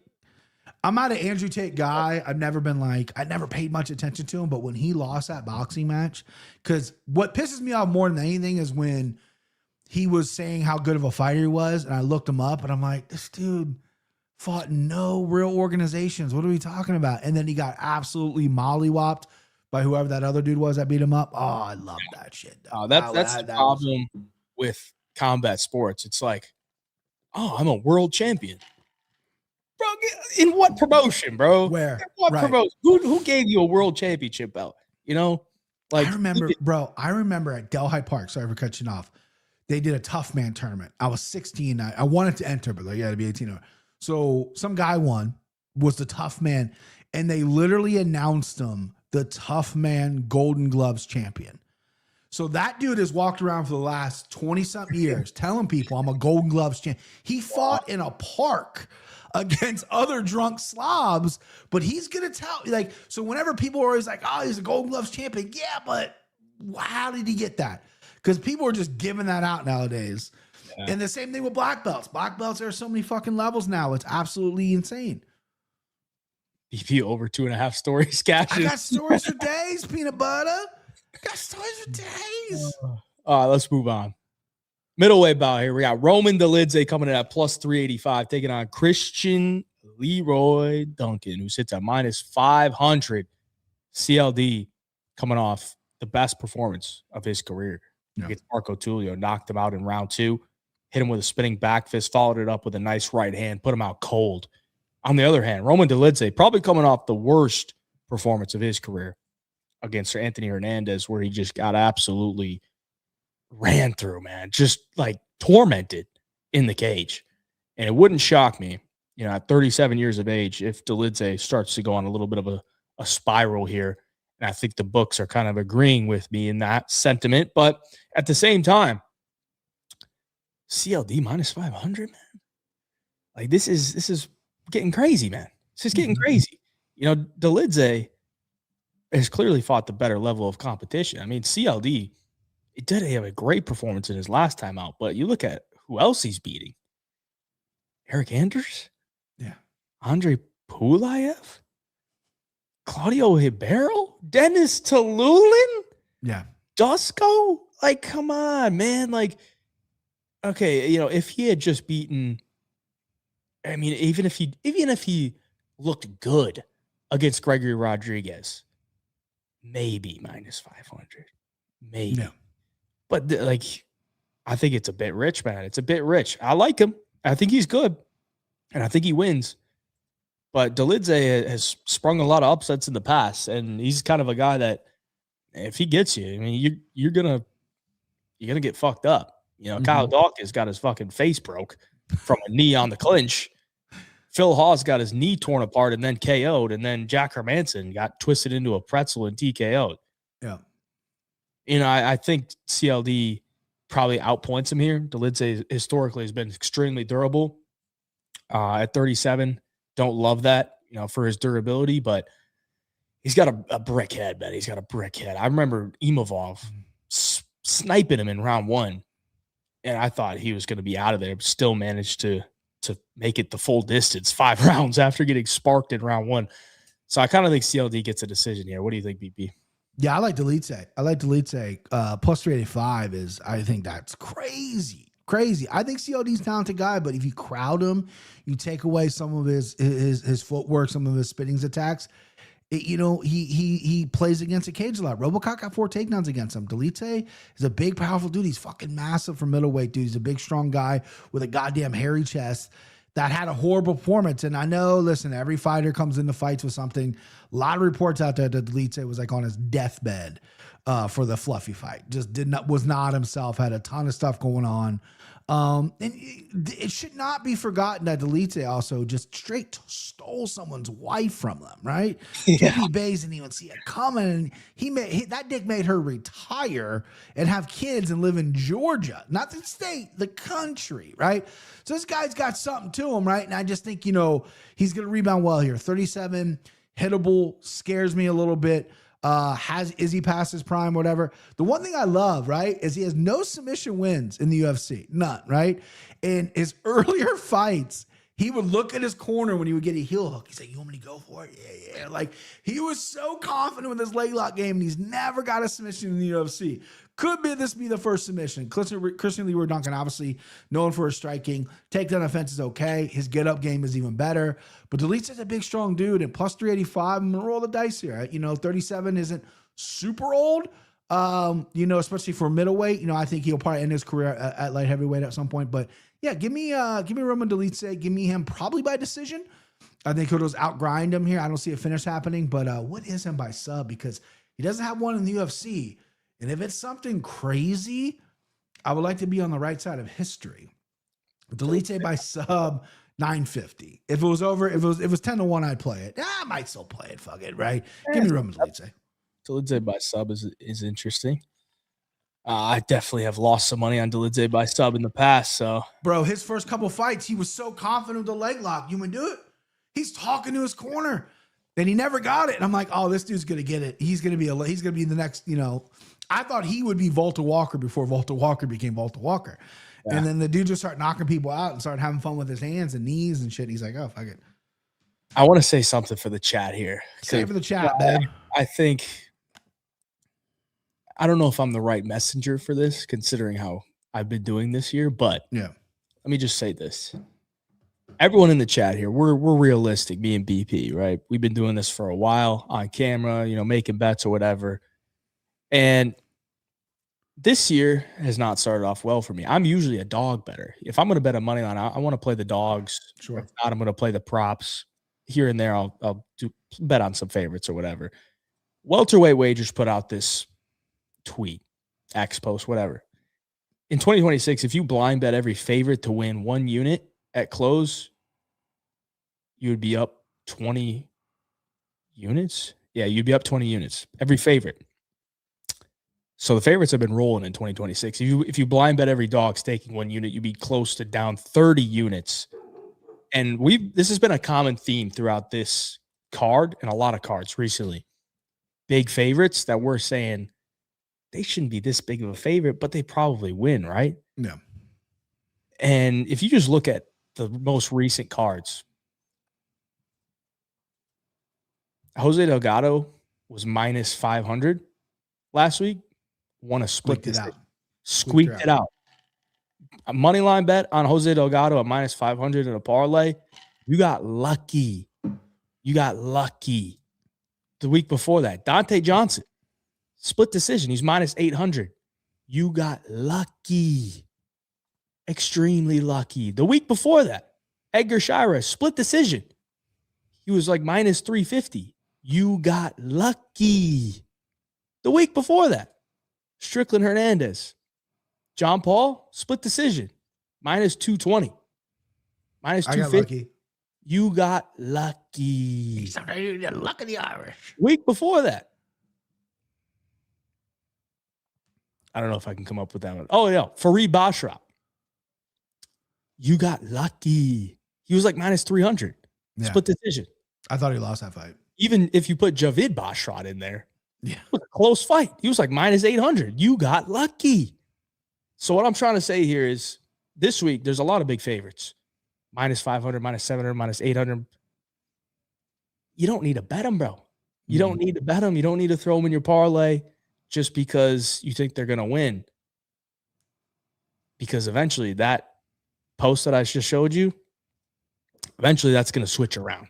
Mm-hmm. Favorites can't keep winning at this rate that they are. So, and winning these close splits too, it's close splits. It's bound to turn. Keep that in mind. I'm not just saying, I'm not saying CLD is going to lose here, but I'm saying it. It's getting a bit crazy. I'm saying it. Motherfuckers going to lose. Leroy Jenkins. One of the best fucking videos. Chris Walker. Ever. Gambling, it's all about luck. What the fuck are you talking about? If you're just playing this for luck, you're going to lose, buddy. If you think, I'm just playing this, I think I'm going to be lucky today, I'm going to go make a bet, you're going to lose, bro. You might win that day, but if you keep that same energy throughout your career, you're going to lose, bro. Lottery. Playing the lottery's luck. Sports, handicapping, putting the hours in, finding places. If you think I'm stupid, keep doing it, bro. You're going to get burned. Burn, baby, burn. Moving on. Iwo Barnowski comes in here as a minus 600 favorite, taking on Austin Lane, who sits at plus 450. Austin Lane, 1-4 in the UFC. His entire career has been at heavyweight. Now he's moving down to light heavyweight. Crazy. At 38 years of age, 6'6", 80-inch reach. He's going to be huge. Is he going to make weight? I'm not sure. I highly doubt it. But even if he doesn't make weight, I'm sure Iwo Barnowski will probably accept the fight because this is a setup fight. Iwo is young in his professional MMA career, but he's got an extensive amateur career, and he's got a nice big right hand on him. I mean, he knocked out Muhammad Ali on the Contender Series real quick, and then he had that great fight with Ibo Aslan, which it was a great fight, right? It was a great fight that didn't last that long, a lot of back and forth, but at the end of the day, he still got dropped. He still got dropped. So am I going to be running to bet Baranowski at minus 600? No. But not a chance in hell I'm putting money on Austin Lane. So it's favored or pass. Baranowski probably chins him again. Younger fighter, clearly set up to win here. What do you think, BP? Yeah, not much else. I mean, Baranowski by KO minus 205 and bet 365 right now. Austin Lane at 6'6", 38 years old. I can't even tell you the last time he probably weighed 205. And this guy's playing the NFL where, they encourage you to put on weight, especially his position. Really interested to see him on that scale. 38 cut weight. I'm not a big weight cut guy. I think weight cutting, especially a big weight cut, is very detrimental to you. I think guys who fight at their natural weight usually tend to fight better. I think Austin Lane's going to get chin here. I think 38, draining yourself and also not being a good fighter. He wants to grapple a little bit. He might maybe have some opportunities to grapple, but Baranowski is dangerous everywhere. He can clip you inside. He can clip you outside. I like Baranowski by KO. I don't know how I'm going to play this fight, if I'm going to play it. Really weird that Austin Lane's still in the UFC. And they're like, I will give you one more shot. He's like, let me go down light heavyweight. They're like, okay. Baranowski it is. There's not much else to say. I don't even think the fight's going to happen. I doubt Austin Lane even makes the weight. He's going to struggle, man. He's not a small dude. He's a big boy. Under 1.5 is minus 315. Yeah. That's crazy. Yeah, they're fucking loading up. I tell you what, if Austin Lane pulls this out though, and someone is holding Austin Lane ticket, multiple people, the book might take a beating on this one. They're oversaturated on Baranowski, but I doubt that's gonna happen. Yeah, I mean that's like entering Ateba Gote versus Treston Mines territory, where the under 1.5 is like minus 600. Crazy. So yeah, I mean not much to say about this one, boys. It's probably Baranowski. Round one. Now we're going to get into the meat and potatoes. Now we get to the last three fights, which are pretty dang good. Welterweight bout here. Michael Page comes in at minus 180, taking on Sam Patterson, sits at plus 155. Sam Patterson, 4-1 in the UFC. He's on a nice little streak, couple submissions, couple of KOs. He is 9 years younger than MVP. MVP is a ranked middleweight. Went up to middleweight to fight Shar Magomedov. He beat him, and then he beat Jared Cannonier. Both by decision, and now he's going back down to welterweight. So a lot of weird stuff going on with MVP. But either way, apparently these guys have trained together in the past, and MVP was a little bit hesitant to accept the fight. Sam Patterson on the other side didn't really care. So there's an interesting aspect to this one that could play a factor. MVP is a guy that once you get in the cage with him, it's very tough to adjust because you're not used to anything like that. And we see that in a lot of his fights. He usually is able to, skirt around the cage and make people look silly. But he has been grounded in a few of his fights. I mean, all of them except for Shar Magomedov. And Magomedov ain't looking to take down anybody. Ian Gary got him down twice. Kevin Holland got him down twice. Cannonier got him down twice. So if you're looking at Sam Patterson, I mean, it's clear. If you go in the cage with Michael Page, you should not plan to strike with him, right? Like, you're not going to win a striking battle against Michael Page. So he's probably going to look to grapple here. And the fact that he accepted this fight kind of makes me believe he's had some success. 100%. Yeah. Michael Ben Page in the past. So I think it's dog or pass. I think Sam Patterson can get this one done. I mean, I'm getting the guy that's 9 years younger, has all the grappling upside in the fight. And MVP, to me, has been really good to me. I've made my money on him. But I don't love him, at a chalk price tag because he doesn't really pull away in any fights. He's not a high volume guy. Most of the ways he wins fights is because he's making you look stupid by like emoting on you. But he doesn't really land that much. And if he gets taken down, his ground game is not good. Like, it's not like he pops back up to his feet right away. He's giving up minutes on the ground. And Sam Patterson, to me, is the most dangerous grappler that he's faced in the UFC. And if you look at who he's facing before the UFC, he was notoriously a can crusher. So I got to go Sam Patterson to get this one done. I know it's not going to be a popular play. I know a lot of people are thinking MVP is free money here. But there was a time when he came into the UFC and everyone thought Kevin Holland was free money against Michael Page. And look what happened. MVP got it done. Mm-hmm. So now I'm hopping off the bus. Give me Sam Patterson, plus 155. Yeah, I like MVP big here. I do. I really thought I was going to beat the book and go, oh, dude, I think Venom Page, he's got that fucking, he's got bullets in with the right hand, sleep Sam Patterson, who's been a bit chinny in the past, get a knockout. Knockout's only plus 180 for Michael Venom Page. I thought that'd be near the threes, right? But obviously Sam Patterson, he's landed 2 takedowns in his UFC fights. And both those takedowns resulted in a quick submission soon after. Lower level competition, but he's done it. Venom Page takedown defense is okay. His get up game's not so good. I mean, Ian Gary out-grappled this guy, right? Ian Gary's obviously, he's one of the best in the world, but not at grappling, right? Venom Page is interesting, man. Like, this is a guy who's really tough to predict. So when these guys train together, his sparring technique, his sparring style is definitely not hard. You're definitely not getting pieced up. You're going rounds with him, and you're like, it's just you're moving and you're getting pieced up. Yeah, okay, great. But the grappling, I bet Sam Patterson had a great time grappling Venom Page, right? And Sam Patterson has a really good history of fighting guys who are big. He just knocked out Trey Rodgers, who's 6'5". Before that, Danny Barlow, hand of God, who's 6'2", 6'3". They're both the same height here, so that's interesting, but MVP fights at a different plane, man. He's so inside out. He hasn't really lost a step at being 38 years old. His leg kicks are vicious still. I don't know if Sam Patterson's takedowns are all that great to really threaten MVP here. And I think MVP knows, hey, I've trained with this kid before. He wanted a bigger name, right, in London. He wants to fight more often. He's been complaining quite a bit. So I think the UFC might be like, yeah, it'd be nice if this guy won. Or, excuse me, this guy lost. But, yeah, give me MVP here. I like MVP. I might get to it on Saturday by knockout. I wish it was a little higher for me, though. But, yeah, I agree. I think Sam Patterson by submission is definitely live. He's got some really great front strokes. Big, long kid. I'm just worried about his wrestling. Can he get it there, right? Can he get it to the ground? And can he keep it there? So, I can see the dog. I mean, the chat was saying they like Patterson by submission as well. I like MVP, though. Okay. Mad Max is in agreement with you. Chat's kind of all around. Yeah, they're a little. This is interesting. I don't love the matchmaking.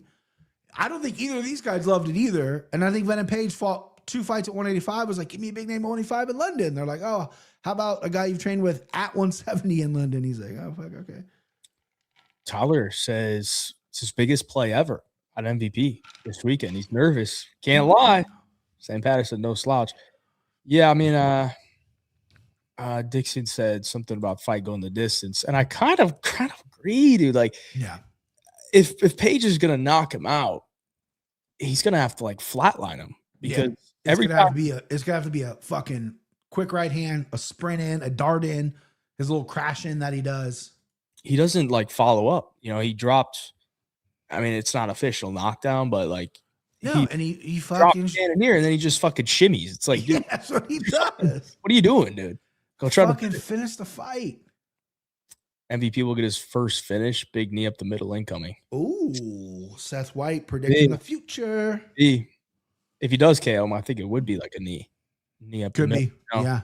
Sam Patterson, all 6'3", tries to bend down, just runs into a knee. He's hittable too. Sam Patterson is an aggressive guy, offensive guy. Is hittable, can be hit. So MVP on MVP promotions after this win or lose. He might. They're putting on a card over there that people are very mixed about. I don't like the main event personally. I think 2 old women who haven't fought in years. Come on. I do like Nate Diaz, Mike Perry fighting though. That's going to be fun. Yeah. All right, let's go to the co-main event, boys. We need some more likes. We're only at 65 likes. We got to get this up to 100. Hit the like button for us right now. Let's hop into the co-main event and hype up the video for us as well. Hit the hype. We need more hypes than we need likes. Bro, hit the hype button. Hype it up. Featherweight bout here. The co-main event. We got Luke Riley coming in at -235, taking on Michael Aswell, sitting at +200. Michael Aswell coming off a knockout win against Lucas Almeida, where Lucas Almeida went into the fight with a broken hand. Sure did. That is going to be a big thing for me here because, yeah, he got a knockout win, but I mean, it's a free win, dude. Guy's fighting with one hand. So I don't really read too much into that, but it is on the record. Some people might see that and be like, oh, he's a knockout puncher, He's not really a knockout puncher. Now, most of his punches are arm punches, but still, he is a solid boxer. It's what he's going to do in every single fight. He's going to go out there and box. Got a lot of volume, pretty durable guy as well, never been finished. On the other side, Luke Riley, 1-0 in the UFC, coming off a KO against Bogdan Grad in round 2, hit him with a nasty left hook, put him out cold. Luke Riley trains in Liverpool at Paddy Pimblett's gym as well. And it's clear that they want to try to build this guy because they're giving him a co-main event spot in his second UFC fight. So I think the writing's on the wall. The writing's on the wall. Luke Riley should be able to get this one done. A striking fight, I think he's the better striker. He's the more dangerous. I think he's the more calculated striker than Michael Aswell. I think Aswell is just kind of blind volume. And he could hit Luke Riley. He's going to throw a lot, but I don't know if he's going to really hurt him. I have seen Luke Riley hurt on the regional scene, which is concerning. His grappling is not all that great, but Aswell's not really going to test that. I don't think so. I think it's Luke Riley this week. I don't know if he gets the KO or not, but I think he wins here. What do you think, BP?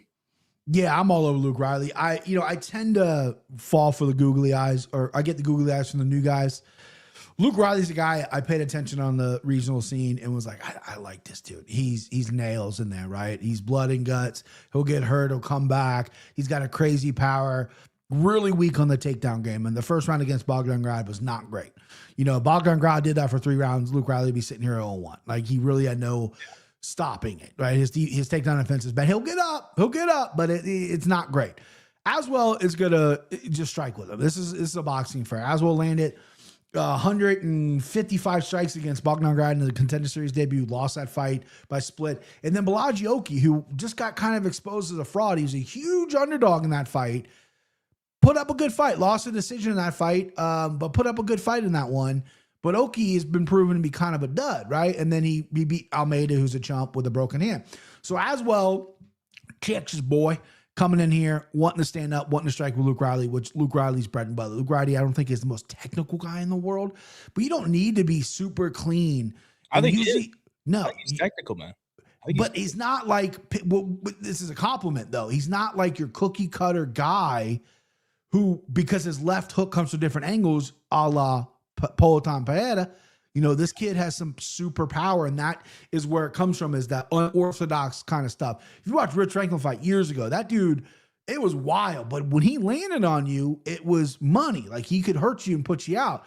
And that's what Luke Riley has. He has that style that he developed, that he created in that Liverpool gym, and it works for him, right? He's 12-0, riding high, fighting at home right now. Patty's going to be in his corner. I think this is going to be a knockout win for Luke Riley. I like Luke Riley here. Aswell's proven to be super tough. 135 strikes by Oki, who can hit. Bogdan Grad hit him 102 times. I made it hit him 9 times. The dude's got a fucking chin on him. He's tough, whatever. But every time he fights upper level competition, he has another loss by Yaradavil before the UFC as well. So he's fought and lost to some decent guys. I think Luke Riley might be next up. Give me Luke Riley, minus 235. And I'll be talking about him a little later. You know what I mean? A little tease. We'll be talking about a little later. Tease. EP's teasing you. Yeah, I like it. I think Luke Riley gets it done. I think I don't know if he gets the KO. If you look at the odds, the KO is plus 200 something. I had it plus 230 earlier. Maybe it moved. 230, plus 240. Plus 230 still on bet 365. Compared to decisions, plus 130. So you get a little extra juice on the KO. But Aswell never been finished as a professional. So you'd be betting on something that hasn't happened. But Aswell definitely hasn't fought a dangerous striker like Luke Riley. So I could see it. I could definitely see it. I also see this being absolutely fight of the night. I think both these guys are going to light this place on fire. Yeah. It's not a big name, co-main, but it should be a fun fight. Absolutely. So, excited. All right, let's go to the main event of the evening. We're staying in the featherweight division where Movsar Evloev comes in at minus 240, taking on Lerone Murphy, who sits at plus 205.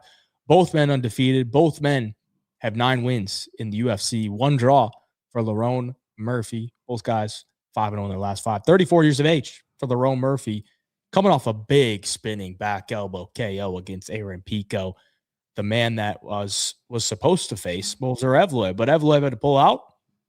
So Lerone Murphy went in and cleaned up after him. And now the Russian is going into enemy territory, into England. And Lerone Murphy is looking to punch his ticket to a title shot. The spinning back elbow wasn't enough. Apparently, this is a #1 contender fight. So there's high stakes here. But I also saw a video saying that Jean Silva was going to London, flying to London to sign a contract to fight Alexander Volkanovski. Why would you fly to London to do that? Like, does UFC know, like, hey, this fight, if Evloev wins, it might be a pretty shitty fight.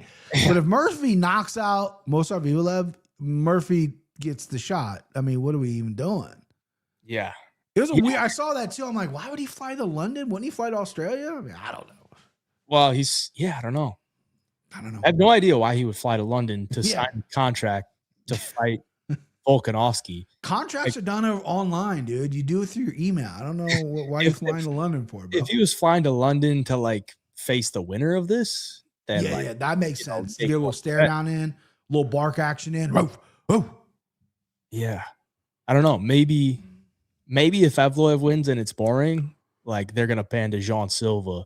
And Jean Silva's going to be like acting bored, and then they're going to sell it like that or whatever. But I don't know. I mean, I look at this one. I think Movsar Evloev wins, man. I don't think Lerone Murphy can handle the grappling. 51% takedown defense is not a good look against the guy in Evloev, who I think is a legit wrestler, grappler for MMA. The only worry here is, Evloev's a guy that doesn't get finishes, man. He doesn't get finishes. So you're in enemy territory. You need takedowns to win the fight, most likely. It's not like saying Evloev's takedown or bust. He could strike a little bit, but if he's going to be striking with Murphy, then it's going to be very competitive. So he's going to need the grappling.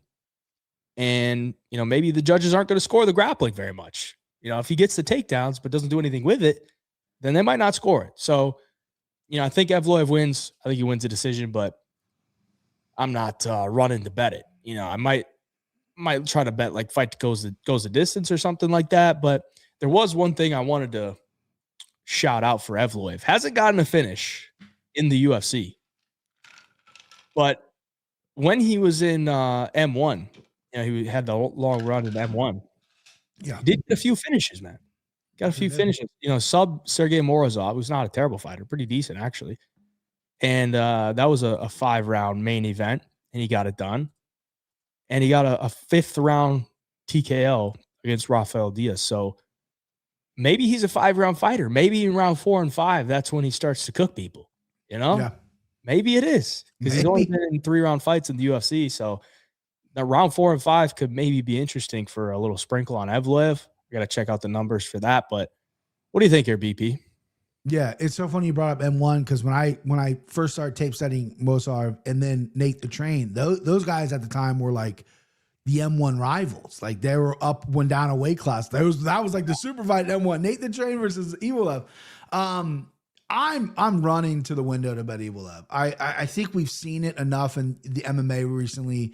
Hamzat Chimaev grappled DDP. Hadn't really seen DDP against a Russian to that level. Embarrassing. JDM Islam. Max against Charles. Max got exposed with his grappling. Chris against Orbai. Chris had never fought a Russian before. It's a different kind of medicine. And Lerone Murphy, I mean, look at his last fights here, right? Aaron Pico took him down 2 times. Got back up, but took him down 2 times. Josh Emmett took him down 4 times. He got taken down 1 time by Danny Ige. He took down Edson. He became a wrestler against Edson 4 times. And then this is the glaring weakness. Gabriel Santos 5 times and Makwan Miramani 5 times. Mirkani, excuse me. Mirkani is the only true grappler he's fought. Yes, he need him to oblivion. That guy stinks, right? He's too busy banging chicks. He doesn't have enough energy in the cage. But that's the only real guy who's going to really dive at your legs a whole bunch. And this is just a different level. I think Evloev is the best grappler at 145.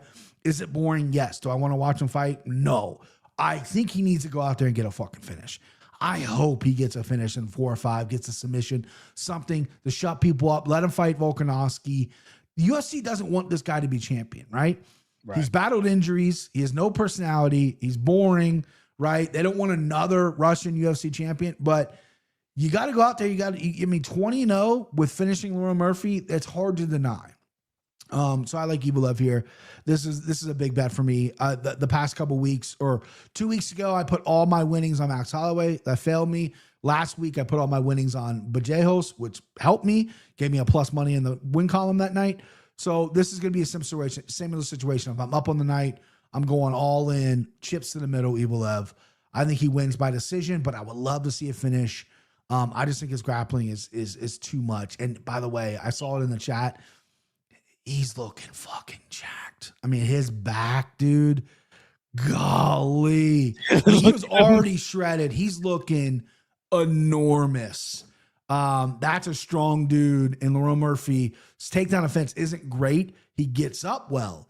Yeah. But again, we've seen that before. Max Holloway used to get up really well too until you get a guy that doesn't make you get up. I like Evloev big here, man. I like him a lot. Yeah.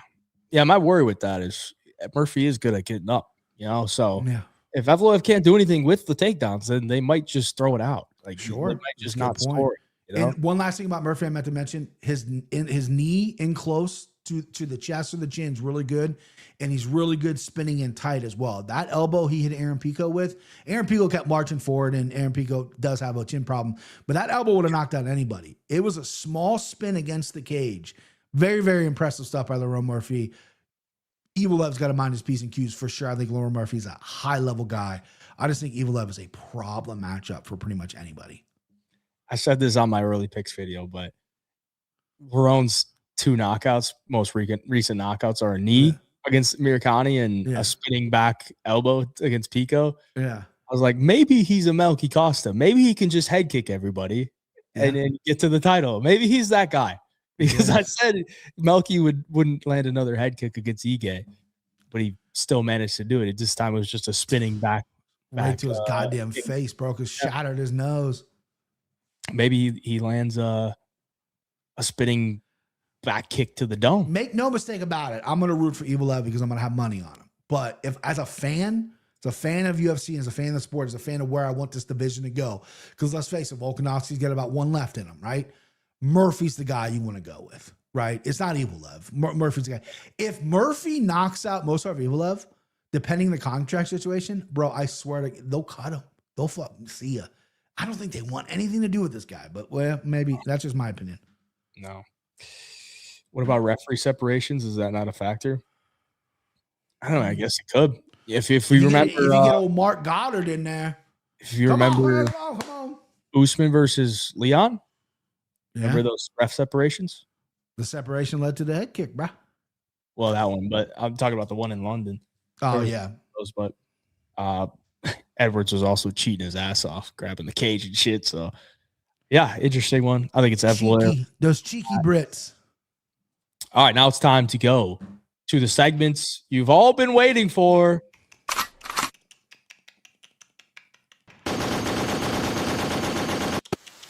EP, who are we going with? Luke Riley, motherfucker. I get googly eye with the new guys. I love this matchup for him. If it was a wrestler, I'd run for the hills. This guy's going to struggle with some grappling, at least right now in his career. He's only 12-0. But for a guy that's going to come in, that's going to want a box, that doesn't have a tremendous power, who is more of a volume guy, he's going to run into something. Luke Riley, got close to show, babe. Hometown, co-main event, big spot for him. Yeah. He's blowing the roof off, baby. Empty the clip, Luke Riley. Just go fucking bet it and don't even think about it. Just don't even think about it. Just fucking bet it. I was going to go Luke Riley with. Yes, we talked about that. I'm curious to who you went with. I had it teed up. I was like, you know what? I think Luke Riley's fairly safe here. I think he could be the empty the clip here. But you went with it. I didn't want to do the same one. So I'm trying to look at this board, and I'm like, I'm not going to give out a minus 500, a minus 600. Do I want to go Evloev? No, I don't really want to go Evloev, you know? I don't want to do that. So I got to get a little bit creative with it. Sure. I got to get creative with it. It's not a person, not a side. We're going over 2.5. Okay. I like that a lot, actually. Over 2.5. I think it should be minus 200 or more. Curtis Campbell and Danny Silva. Danny Silva, never been finished. Curtis Campbell, never been finished. And I think in a UFC debut, I struggle to see how he just runs through Danny Silva. And I don't really think Danny Silva's, the biggest power puncher either. So no, I like the over 2.5, man. I think it's pretty solid. Minus 170. Love that. I'll be tailing that. Instead of giving you a minus 500 or minus 600, I'll take the risk. Over 2.5. I'm 2-5 on the year. So, You know, it's not like I'm cooking with these empty the clips. I don't want to take the easy way out. Now, nothing in life should be easy. Tell them. But I think this is easy over 2.5. This could be easy, boys. Could be I'm easy. tailing. All right, let's go to 3-punch parlay. We got BP, one leg from BP, one leg from me, and one leg from Fatima Klein, as promised. Fatima sold us last week with the underdog pick on Steven Aspen. We'll see what she's got. But first leg is BP. It's going MVP. Yep. MVP. Showing up. It was going to be him or it doesn't matter. Him or Mason Jones, excuse me. And I win MVP. I trust MVP more. Fair. We need it up here. We got to get back in the green. Who we got? You're going with Evloev. Yeah, okay. Oh, we're missing the picture for Evloev. But Evloev is my leg, and then Fatima Klein is going against BP's empty the clip once again, and she's going Michael Aswell. Fatima, you should have learned your lesson last week, bro. But listen, She's going Michael Aswell. If Luke Riley loses, this is not likely. I mean, there's still things but we could hit the 561. We can hit the 3 PC parlay. This is a parlay that I've played every week. By the way, I didn't play the Sicko 2 weeks ago. I play this every week, so let's hit it this week, baby. 561. Very similar to the odds last week with Fatima giving us a big dog this week. She's giving us a dog again. So plus 561 will put us up nicely on the year. Gorgeous. All right, let's go. Let's get a little bit sick, BP. Let's get sick. Let's try to get one through the hoop here. What are we doing here? We got 10-1 odds or higher. That's the rules for the Sicko parlay. This is my lowest Sicko I've ever given out. I'm a little sick by it, but I'm also kind of like, it's gonna fucking hit. Show him. In love with the kind of, bro. Show him. Leg number 1, Shamrock money line. Yeah. No, everyone's gonna hate that. Chat, do you hate it or do you love it? Shamrock. Because Shamrock, people don't like Shamrock. I hate it. Leg number 2, Mason Jones. Hey, that's my guy. Minus 120. And leg number 3 to round it out, Luke Riley by KO. Plus 1140 for BP Sicko parlay. Keep it tight. Little 1140, little 11-1. Russ hates it. People are gonna hate it. I hate it too. When I sent it, it's a true story. I sent to them hating in the text, and I go, I fucking hate this. But then I'm like, I also gotta love it. Gross. Let's go, pile on. Wow. Okay. Felix Lopez says Shamrock's his favorite underdog. All right. I just hate Shem. Yeah, people are not gonna like the Shem pick. I get it. But when that cashes 11-1, your boy's gonna be be posting fucking breakdancing videos on 3PC, baby. Don't bet Riley KO. Just have the fight to end by KO. You could do that as an alternate, but BP's getting sick out here. He's not fucking Michael Aswell. This is a Sicko parlay. First off, Michael Aswell ain't knocking nobody out, bro. He ain't knocking nobody out. This is what we really want to know. Are you actually gonna play it, BP? This I did. I played last week. I went $30 on it last week. I was like, this one's gonna be it. Usually, so my units are $100. I'm a middle class guy. I'm not Matty Betts. Okay, 100 unit guy. Typically when I started off, it was 20, 25 was my most, and then I went down to 10 and whatever. Then I missed the week, and then I was like, I gotta make up for it. My guy, if Brad Tavares would have won this fight, right? I think Chris would have won, and I think and Gillian would have had a sub. I think it would have been a different night, and I had $30 on it. But it is what it is. We're battling back. Let's get sick. Let's put it through. What is yours? I need to get one through. If you had to predict, which fighters do you think would be in it? Man, I don't delete it maybe because he's pretty high. Oh no. We ain't gonna do that. All right, you don't gotta go. Nathaniel Wood. Let's see. I was maybe gonna go with Wood, but I picked it out. Leg number 1, we're going Mason Jones by decision, plus 200. Did we lose BP? No, I got you. Sorry, some guy he trains with Van, hits harder, sure, fatty, is what the last comment was. Obviously that's. Okay, he trains with a 125-pounder, so that means he hits harder. The fuck you talking about, bro? Oh man, I trains Joshua Van, so he hits harder. Fuck out of here. Joshua Van's like the hardest hitter in the world. Yeah, right. Yeah, that guy's fuck out of here. Couldn't fucking knock out Freddie Durden, dude. Jones' decision. Excuse me. I like that. Leg number 2, CLD by decision. Oh, okay. And to round out Sicko parlay, I've been chasing finishes, but this week it's going to be a decision lay. Wolves are Evloev by decision, plus 1292. Tell me how it loses. Higher than Tell me, bro. How it loses. I most of the time I play yours as well. We both got Jones in ours, which I like. I don't have delete saying parlay or anything. I got a money line, but chat. Yeah, bro. Let's go. I like it. Decision 1292. 1292. I think it hits. We'll see. I need to get one through, and we'll be in the profit on the year. All right, boys. That's going to be the show. Reminder, get your picks in on 3punchconvo.com for UFC London. Put all your picks in, get them all correct, and win $1,000 if you pick the perfect card. Link down in the description below, 3punchconvo.com. Use code BigJive for a free month to get full access, or you could sign up for free nonetheless. BP, anything for the viewers before we hop out of here? Thank you, everybody that joined the show. Yeah, I got to shout out the chat. Chat's amazing. I love the chat. I love the interaction, guys. I know people get a little upset when we push 3PC and they're like, oh, you're trying to make us buy stuff. Listen, I'm not trying to make you do anything. Like, if you're here watching us, like talking to us, that's what 3PC's for. I want you to be part of the community. Even if you think I'm a fat lesbian with a lesbian haircut, I want you a part of the community.